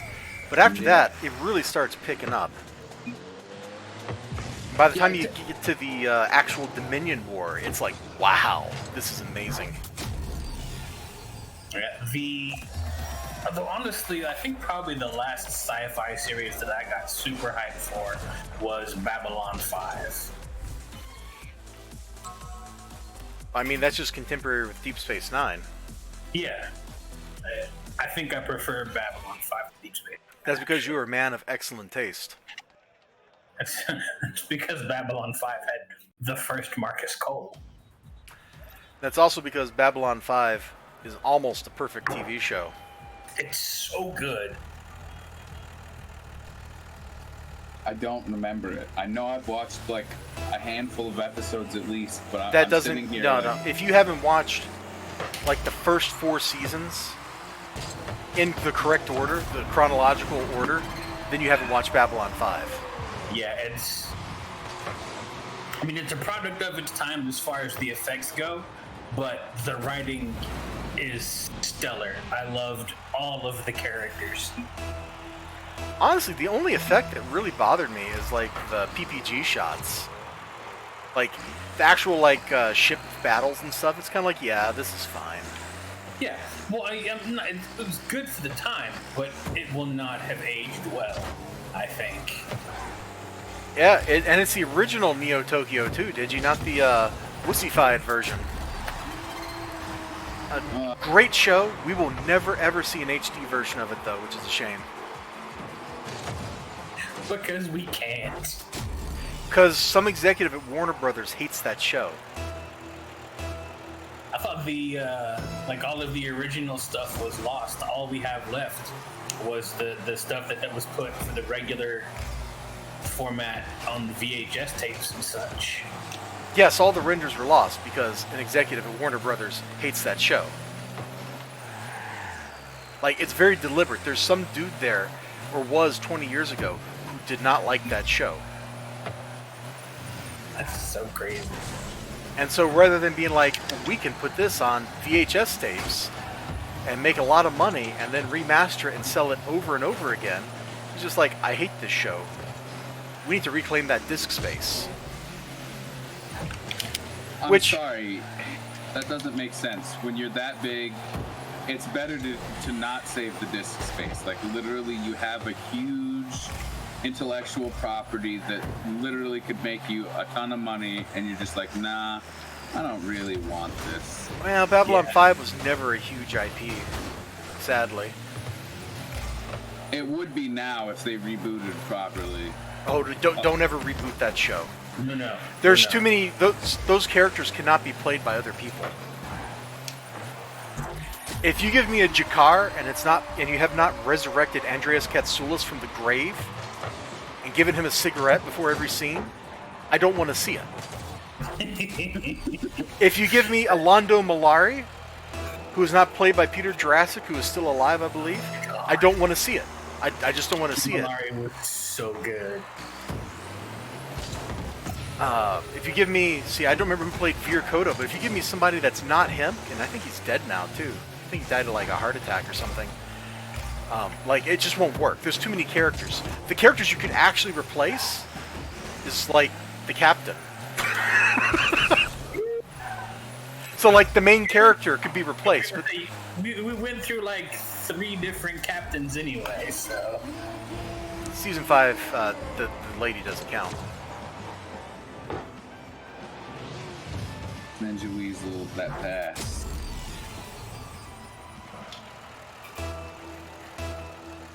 Like, you could have somebody else that's not Bruce Boxleitner play Sheridan, and it would probably be okay. Because Sheridan wasn't about the character acting that went into Sheridan. Although there was some magnificent bits that he did, which comes out of him being a soap opera actor back in the 80s. But, like, you could replace him. You couldn't replace Ivanova. You would probably have somebody kill you if you tried. Same thing with Garibaldi. You could not replace him. Sadly, he's dead. All those actors are dying, man. You could replace Billy Mumy as Lanier, though. I don't think you'd lose anything. I can see a different take on Lanier, maybe. Well, I think there's other actors who could pull off what he was doing pretty well. It's not tied. Like, the mannerisms he does, they're not very specifically, like... if you go watch Next Generation, you see Commander Tomalak, played by Andreas Katsoulis. He's doing, like, some of the Jakar mannerisms as that character. Like, that stuff is just him.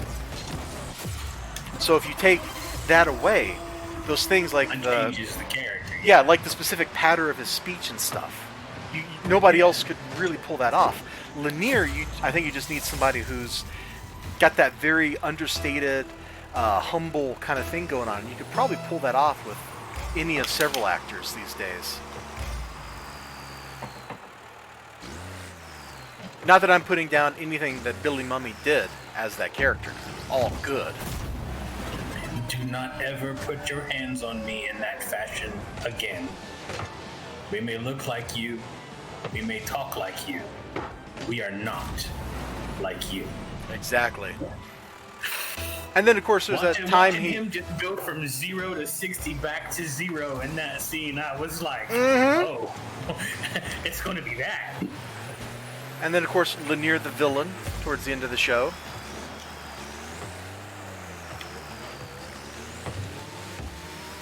just because he couldn't tap that Dylan. Yeah. I mean, I don't blame him. You know, once Myra Furlan got the hair, ooh. Yeah.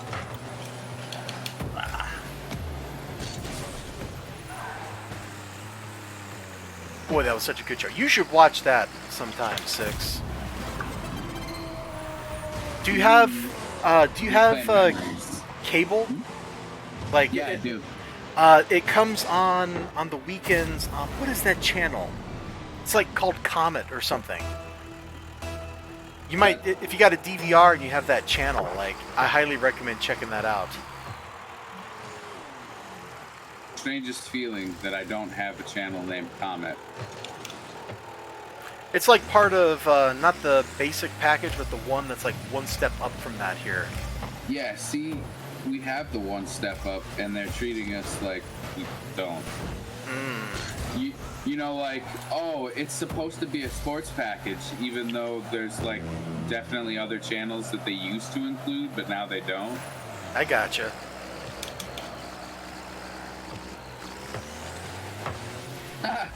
That is the first time I have ever gone up that hill there and won a 50-50 or deferred a ball like that. That was different.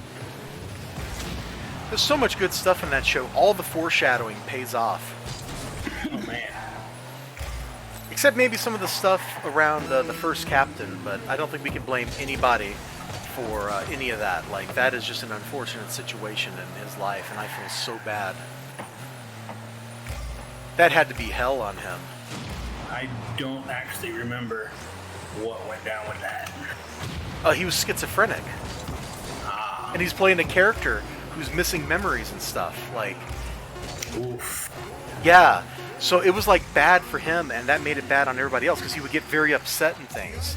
I don't know if it was actually schizophrenia, but he had identity issues. It might have just been some form of dementia that I don't know the name of, but it was that kind of mental problem. That's why he left the show. And he made J. Michael Straczynski promise not to tell anybody until he was dead. Wow. And that's why anybody knows about it, because it was at a convention. He's like, look, I'm going to tell you this story because I want you all to understand what he went through. No doubt.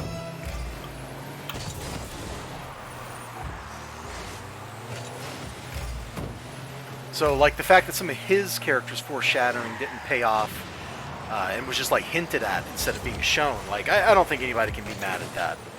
Yeah, no. Especially, like, when somebody has to leave because of a legitimate issue that is causing them life problems. All you can do is give them a pass. Unless you're that angry, visceral kind of person where you're just like, no, you don't deserve anything. Yeah, that makes you the asshole. Well, yeah, but some people are going to try and claim, you know, you were giving something to people and then you took that away regardless of, you know, what Yeah, it sure. cost you. Don't listen to them. But yeah, when J. Michael Straczynski wrote the show, he had two different characters that could fill every part in the show. So any role he needed, he already had like a replacement character drafted up before the show was even like a thing in his scripts. So he had a replacement captain in mind. He had a replacement psychic, for example. That's when Talia leaves the show at the end of, what was that, the second season. Like, because the actress just wanted more money, I think is why. But like, that's why they brought the psychic back from the original pilot. Was because that was the character that was supposed to be there. Talia was actually the replacement. Huh. The more you know, right, Ninja? Right. I did not know any of that, actually. Oh, man. So he had already built in, like, you know, escape plans, just in case something went bad for everybody. Like Jakar, probably his assistant Natoth would have been the replacement for Jakar if Andreas Katsoulis had to leave the show for some reason. Like, it's clear who some of these replacements would have been. I can't imagine anybody else doing the Delin thing, though. Like, that whole, the Minbari thing was, like, so specific to that person. I don't see how you could have any other Minbari do it.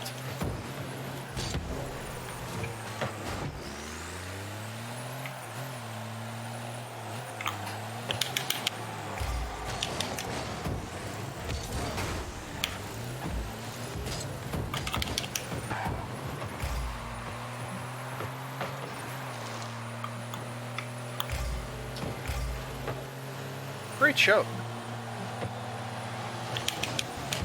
Like, here I am, what, 21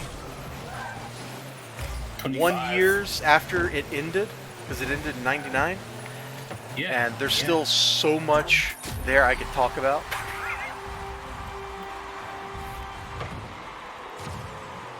Let down by its movies, sadly. Definitely let down by its I was given movies. to understand the movies did not live up to the series, but I don't think I ever saw them. One does. One movie does live up to it. It's in the beginning.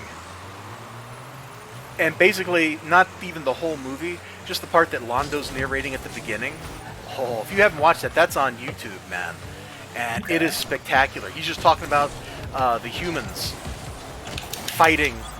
It's like, it takes place in season 5, but it's like the bridge You're between gonna 4 and get credit 5. for that goal, but I'm gonna go ahead and say that that's mine. Yeah, you hit me into it. Shot at that. I love it. But in the beginning, it's fantastic. The opening part where Malari is talking about the Earth-Minbari War, it's just like, it's rousing, man. He's just like, and when the humans were out of guns, they fought with sticks. Like, they would just not do anything.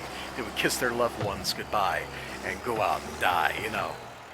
Very stoic, and he's just like, this is so noble. I wish the Centauri were like this. As he's sitting there on his throne, he's telling this to a couple little Centauri kids that went into his part of the palace by accident. Oh, that's pretty cool. Because, you know, Malari, despite what happens in Season 5, like, he's not actually evil. He just has to be evil. He just has to do the stuff. Yeah. Which is all, you know, everything he does is all explained or foreshadowed back in the beginning when he meets the Technomage. The Technomage is like, you know, I see a great hand reaching out into the universe and people chanting your name. He's like, my followers? Your victims.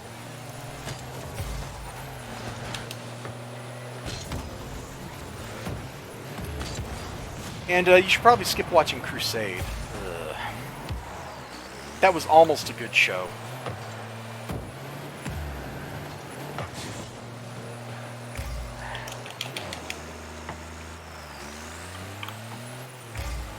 Because I did watch that last year. Maybe it was the year before. Watched all the Babylon 5 stuff in a row. In the correct order, mind you. So chronologically. And boy, Crusade. Ugh. It was just starting to get good, too. That was the thing that sucked. They canceled it just when the episodes were starting to be like, yes, these characters are actually people.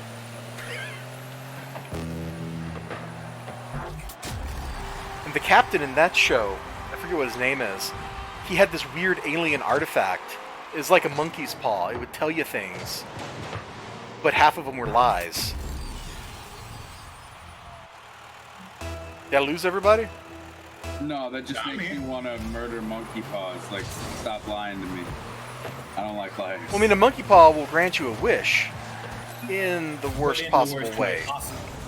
Like, I want to win $1 million. Then, or I want to be a millionaire. And then you find out, oh, you just inherited $1 million because your favorite uncle died or something. Like, I mean, which is more important, the $1 million in your pocket or your favorite uncle? Your favorite uncle. Favorite uncle. But that's how monkey paw wishes work. Or like, for a reference for you, then you'd be like, you wish for $1 million and you get it by cashing in your baby's life insurance policy when something happens to them. Yeah. You know, you may not care about your uncle, but surely, you'd rather have your baby. Well, favorite uncle, like whatever beloved person. It doesn't have to be an uncle specifically. That's just kind of like an example. It's just how it rolls. Anything that it gives you is going to take away something that you care about more. I want to live forever. Okay, you get to live forever. You just also age. Enjoy being trapped in a body that can't do anything. So basically you're like Yoda, where you're going to want to just let your body die eventually anyway. Yeah, you'll be wishing for death by the end of it. Yeah. Immortality seems like a terrible thing to wish for. Unless you get the youth with it. No, because even then, you've got to watch everything and everybody that you care about eventually be destroyed and die. Oh, man. Hey, there's a comic I read last year called Forever Maps, and it's basically about that. As long as the dude keeps chasing these magical maps that keep appearing, he finds a map, and it leads him to another map, and so on. And it's basically all about that. Like, he finds the first one because, like, some old dude, he, like, finds it, and some old dude's like, give that to me, I need that map! And then the old dude dies because he doesn't get the map. And he starts chasing the maps. And so it ruins his relationship with his parents. He starts out in like the 1700s. And it ruins his relationship with his parents. Then he eventually falls in love in the 1800s. And gets married and settles down and has a kid and stuff. And then he can't stand being there. So he grabs his kid and goes. So his kid's been alive for like 100 years or something as a kid. And he's been alive as an adult. And eventually the kid... How did I get the credit for that? You hit it right there after I Yep, hit it. he hit it off your hood. And it goes from there. So the kid eventually stops chasing maps because he finds out, like, this isn't how kids actually are. You know? Like, somebody asks him how old he is. Or he asks somebody else how old they are. I forget what it is. And it's like another kid. And it's like, you're only 6? I'm 100. You know, it's like the 1960s at this point. So the kid stops chasing maps. He gets mad at his dad, like, why'd you kidnap me from my mom and all this stuff. Pretty understandable. And then it goes even worse for the kid because we skip forward to like the present day, and now the kid's all weirdly deformed and stuff as an elderly man because his body never matured right. Oh, wow. Yeah. I only kind of liked that series or that story when I was reading it, but after doing my review, I've actually come to like it a lot more. It just took like some thought to sink in. Are you kidding me? Did I actually hit this? This is the most stupid hit I've ever made in my entire life. I gotta watch this. How did you hit this in instead of out? You wedged it! You wedged it against the wall!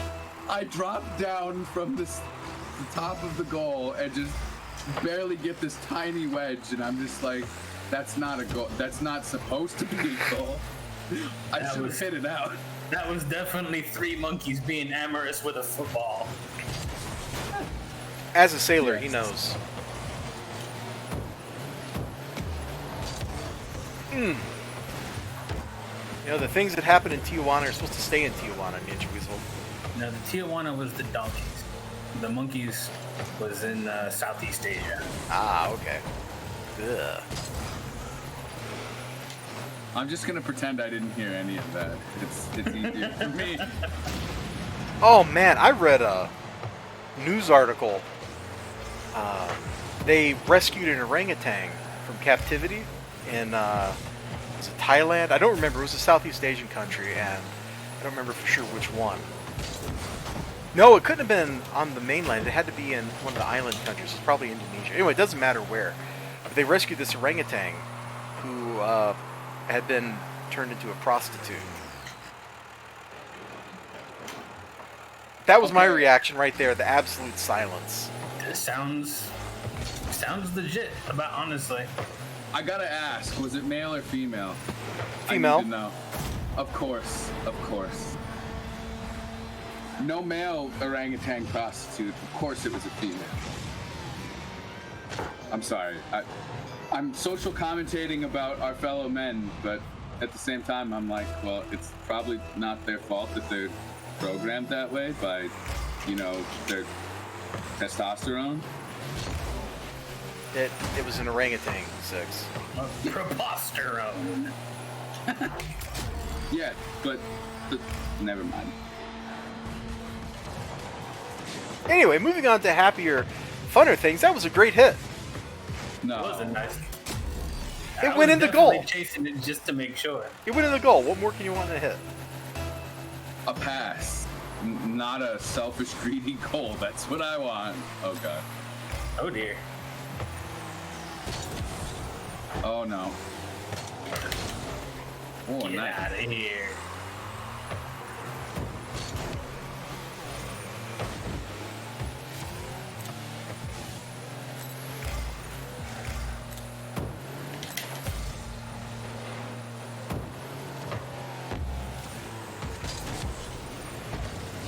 I gotta time my scoops better when I hit it off the wall.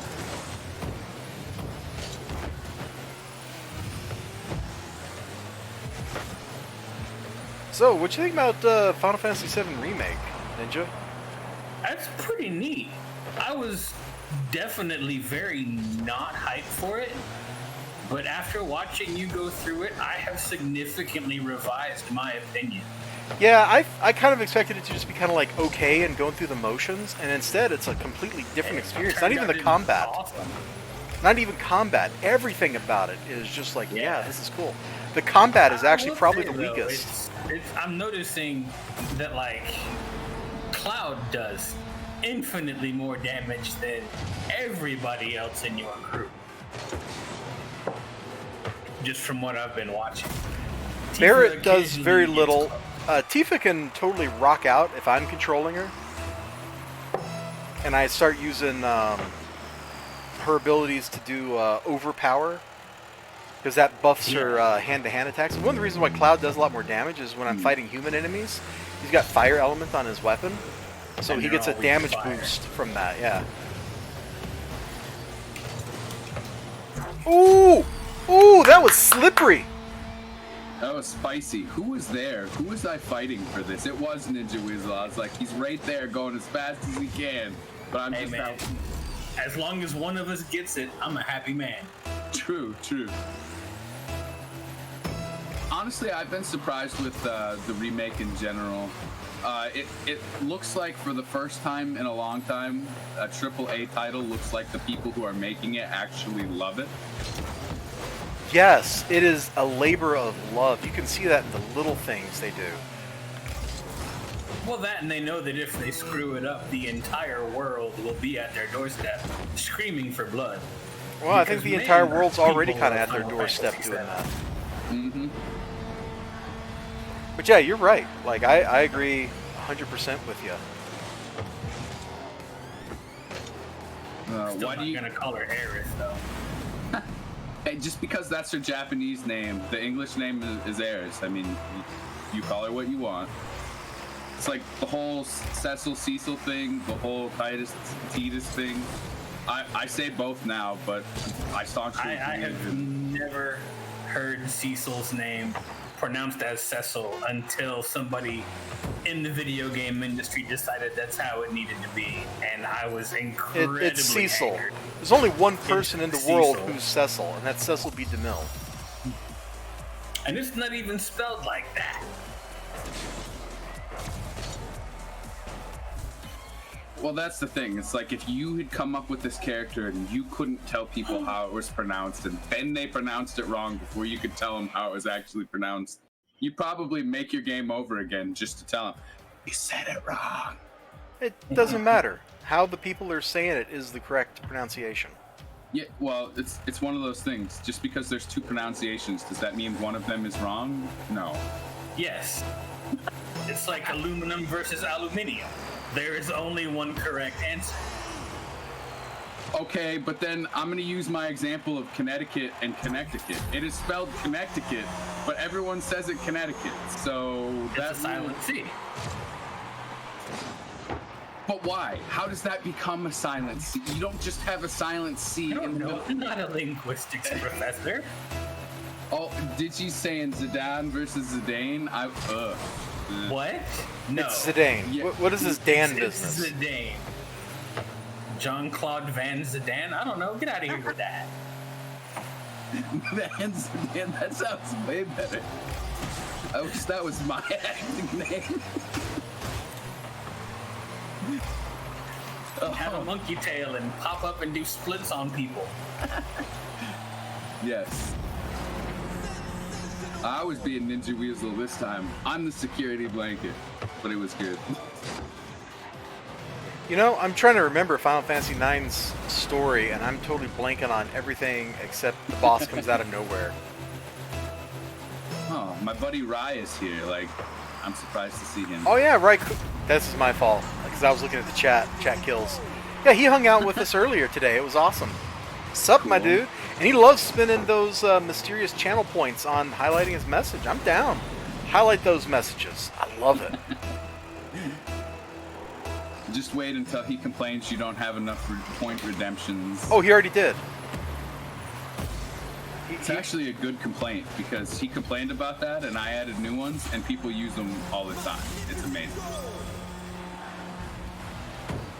I say complain, but really I mean to say strong suggestion. Where the points? You know, I don't know where the points are, but you the points. Indeed. I guess I could like start streaming with a bottle of like hot sauce next to me and let's be like, you know, for 1,000 points, you'll make me do a shot of hot sauce. What are you, Top Keck Shrek with his 2 million Scovilles? Sure. Excuse me, over 2 million. That's ridiculously hot. No wonder he had to go puke. You saw that then. Yeah. I have not heard of this at all. But anybody dumb enough to do a shot of 2 million plus Scovilles deserves exactly what they're about to get. He did 2 shots of 2 teaspoons. The first one was fine, and then he took the second one, and that's when his body died. Oh, Ninja, I didn't know you were coming up there. I wouldn't have touched that if I'd known. Hey, buddy. I love how elizibar and me totally just took 2 tackles, so Ninja Weasel's forward pass could work. That was amazing. That's kind of garbage stuff. Yeah, but don't worry. You've got me and my backwards hitting stuff going on here, 6. We're good. That's the only skill I have in this game. I can drive backwards pretty well. Reverse the bar.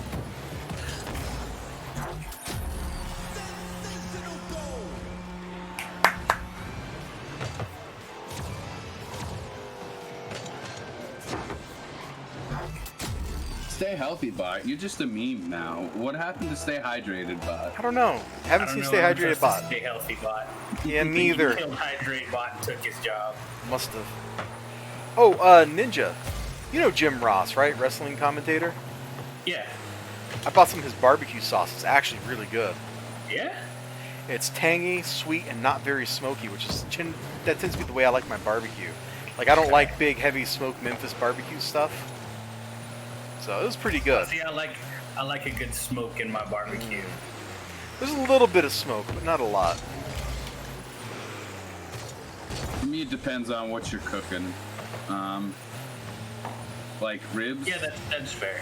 Give it the smoke, but if you're going for like Ribs a burger, require Woody's barbecue sauce. I haven't had Woody's, but now I want to. It's so ridiculously good.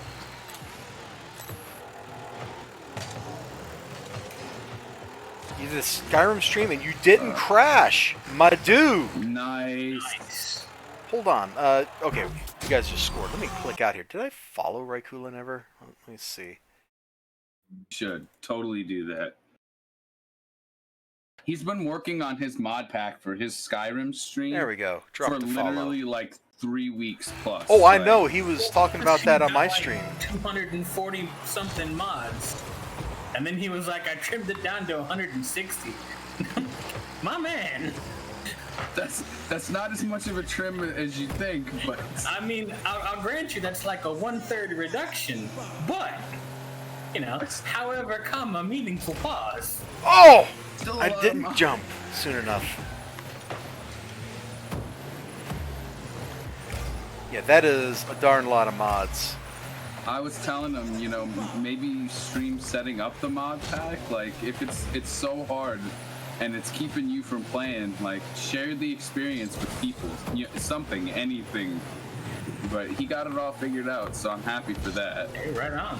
Yeah, and you know what? Like, streaming them, like, setting it up and explaining why you're adding whatever mods and things like that, that's actually a pretty interesting experience.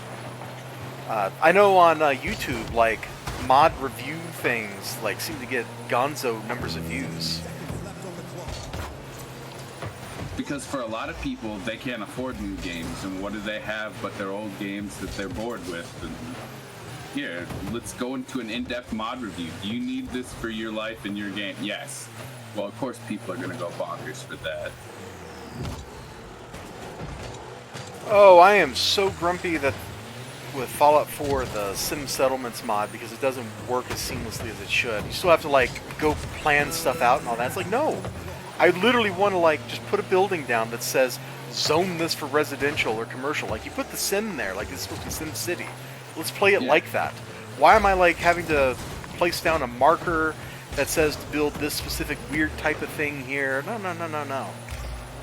It's not as amazing as it should have been. They should have made it simpler. But I guess people want to have that level of customization, you know? Yeah. Is that going in? No. Oh! Oh! Let me close that. I can't see. Half There we his go. stream was just him leveling up. That's hilarious. All right, guys. I got to call last game for me. That's good. I should get to bed too, so. Yeah, it is like 1:30 in the morning here. I would not object to this being the final run. I'm supposed to be streaming at 12:30 p.m. today, so yeah, I'd like to get some sleep so I can get up and do some stuff, but I needed this. I've been needing to just sit down and have some fun with a couple people who just want to have fun playing. Level hockey. 544. Good God. Is that even possible? Is that somebody's mod list? Like, I could do that in Fallout 4. I mean... Oh, it's level 544. Okay. Yeah, the donut stage, did you? It's been a long time since I've been on this, because we, like, we played so much ranked there for a while. Like, we never even saw this. Are you good for... Oh, go ahead. There's only one side to play on this field, and that's blue team. There are strict rules in our group of friends about playing on this map, and that's it.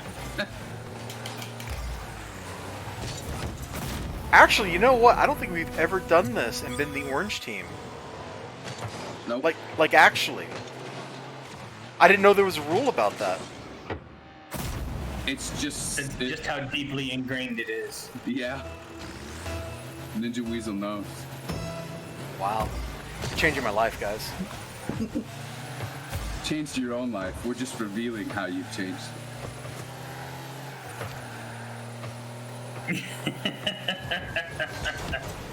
Whoa. Oh, sorry about that. It's all good.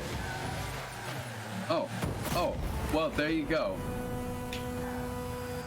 Watch Tried to. what I do to Storm right here. You ain't defending. Boop. Nice.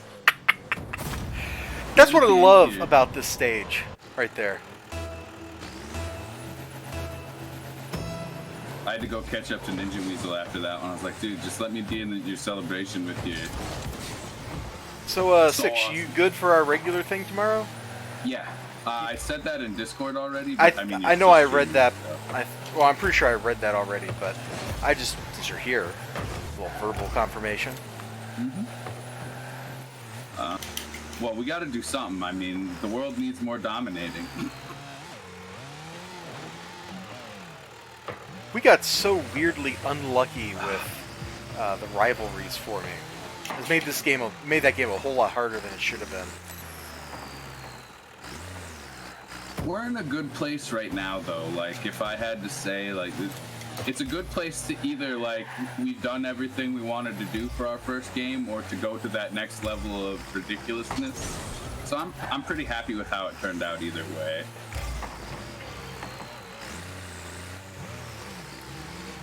If you want an absolutely ridiculous game, be Britain and win that first war against France.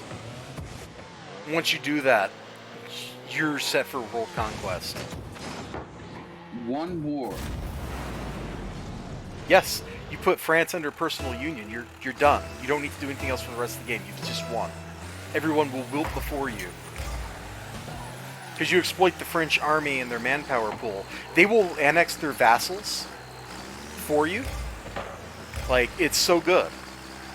Eventually, of course, you got to pay the annexation cost to annex the PU'd France to continue your mission trees. But up until that point, you just exploit that vast French manpower pool, and you're not having to worry about anything in any land war. And they beat up all your enemies. That sounds like fun until they get big enough where you have to absorb them. Well, I mean, they don't get big enough that you have to absorb them. You just get tired of not doing your mission tree, and you absorb them. Because you have really good missions below that. Restoring the Angevin Empire gives you claims on all kinds of stuff. Like, Britain gets ridiculous claims, man. They get claims on all the islands in the Mediterranean. They get claims on all the Hanseatic merchant states. So, like Bremen, Riga, all those places.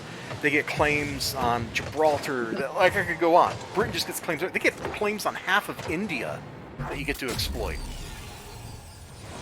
That just seems ridiculous. It's so far away from their core territory. I mean, it lines up with real life history well. I was going to say, the sun never set on the British Empire. Until they basically stopped being a British Empire. It's kind of hard when you have more subjects than you have people that, like, willingly follow you. Oh, yeah. Yeah, I mean, it was an impressive feat of governance while it lasted, but it was just too much. You know, the fact is, there's probably enough islands scattered around the world that Britain still controls that statement's probably still true. Because they have random little islands all over the place that they own. They have Pacific Islands, Indian Ocean Islands. Like, doesn't Britain own? Aren't they the ones that own Diego Garcia in the Indian Ocean? Maybe. I know America uses it as a naval base, but I think it's a British possession.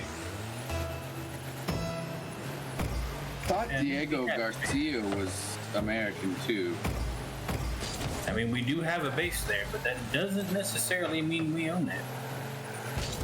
Yeah, we do tend to have a lot of bases in other people's territory. It's really nice how we're allowed to do that. I mean, the British base out of American bases too. Yeah. You don't. Okay, I guess it's not as forefront as like us basing out of Japan as an example, which, as last I knew, that's dissolving? Question mark. I can't remember. I hope not. That would be really awkward for the 7th Fleet. That would be really awkward for Japan. It'd be about 1 week before the Chinese Navy showed up. Okay, I might be wrong. There may have just been tensions about it. There have been tensions about that since 1945, dude. But yeah, but I mean, like in the last 3 or 4 years, tensions. Oh, probably. I'm not doubting that. Keep going with the levels till he's 690. I don't know how long ago Raikulan said that, but that's an obscene level. That is a whole lot of levels. Can you go to that level normally in Skyrim? Like, yeah, you get a skill to 100, and then you do what's called like making it legendary, and it resets back down to 1, and you can keep taking it to 100 and resetting it. Hey, Mitty, you're showing up again, my dude. I think we're getting ready to wind down the stream, but it is so cool to see you 2 times within 24 hours.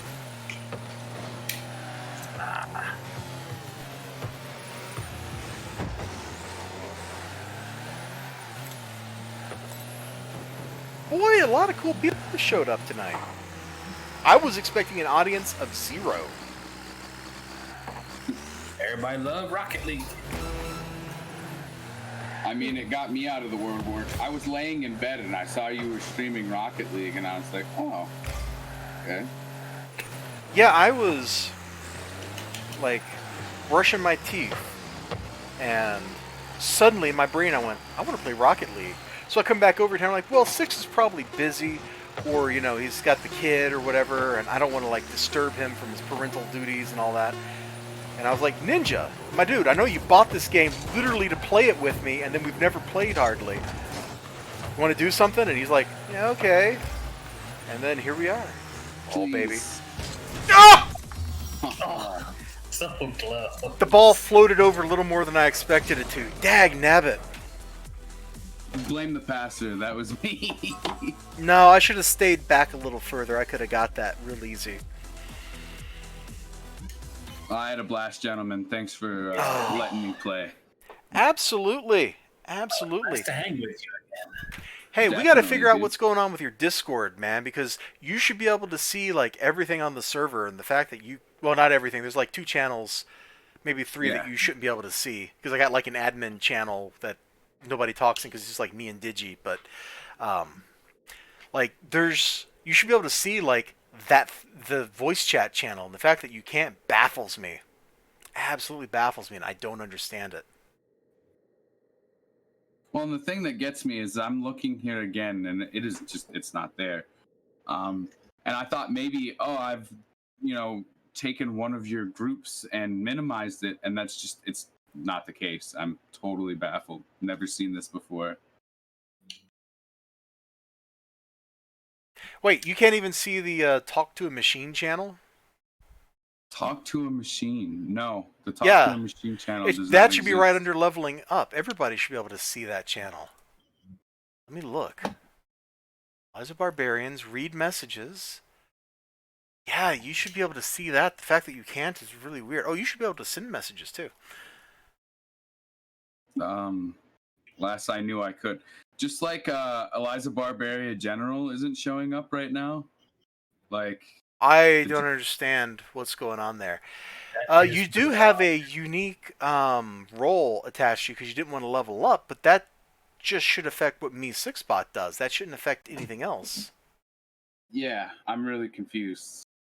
Okay, we'll figure this out eventually. Gentlemen, everybody, good night. Digi, I don't think you're just a mod. I think you have like full admin privileges. You can do everything except kick me off the server. Maybe he has that power and you just don't know yet. It's entirely possible, but I trust Digi dude not to kick me off my own server. So You wake up No, tomorrow. he's kind of shifty. He's digital. I mean, you look at him and he changes shape. But It's the rise of the machines, man. You got to be oh, careful with that. oh, Yep. maybe he's like a missing number from Pokemon, right? Whoa, God. And he'll just I like can't crash handle it. everything. Anyway, MIDI, Digi, Rye, Six, Ninja Weasel, and whoever has been out there lurking, because I've seen the viewer count go up and down a little bit, so I know there's people that popped in. Thank you all so much for hanging out with me. I'm going to wrap the stream up here because it's like 2 a.m. for Six and Ninja Weasel. It's like 1 a.m. for me, and I got a bunch of stuff I got to do tomorrow. Fortunately, I don't have work on Labor Day, which is good, but I got work on Labor Day, if you know what I mean. Yeah, true that. Mm-hmm. So, yeah, thanks again for popping in, everybody. Rye, I gave you a follow, so maybe I can catch one of your Skyrim streams. And ciao, everybody. I'm going to hit that big in-stream button now. Yeah, man.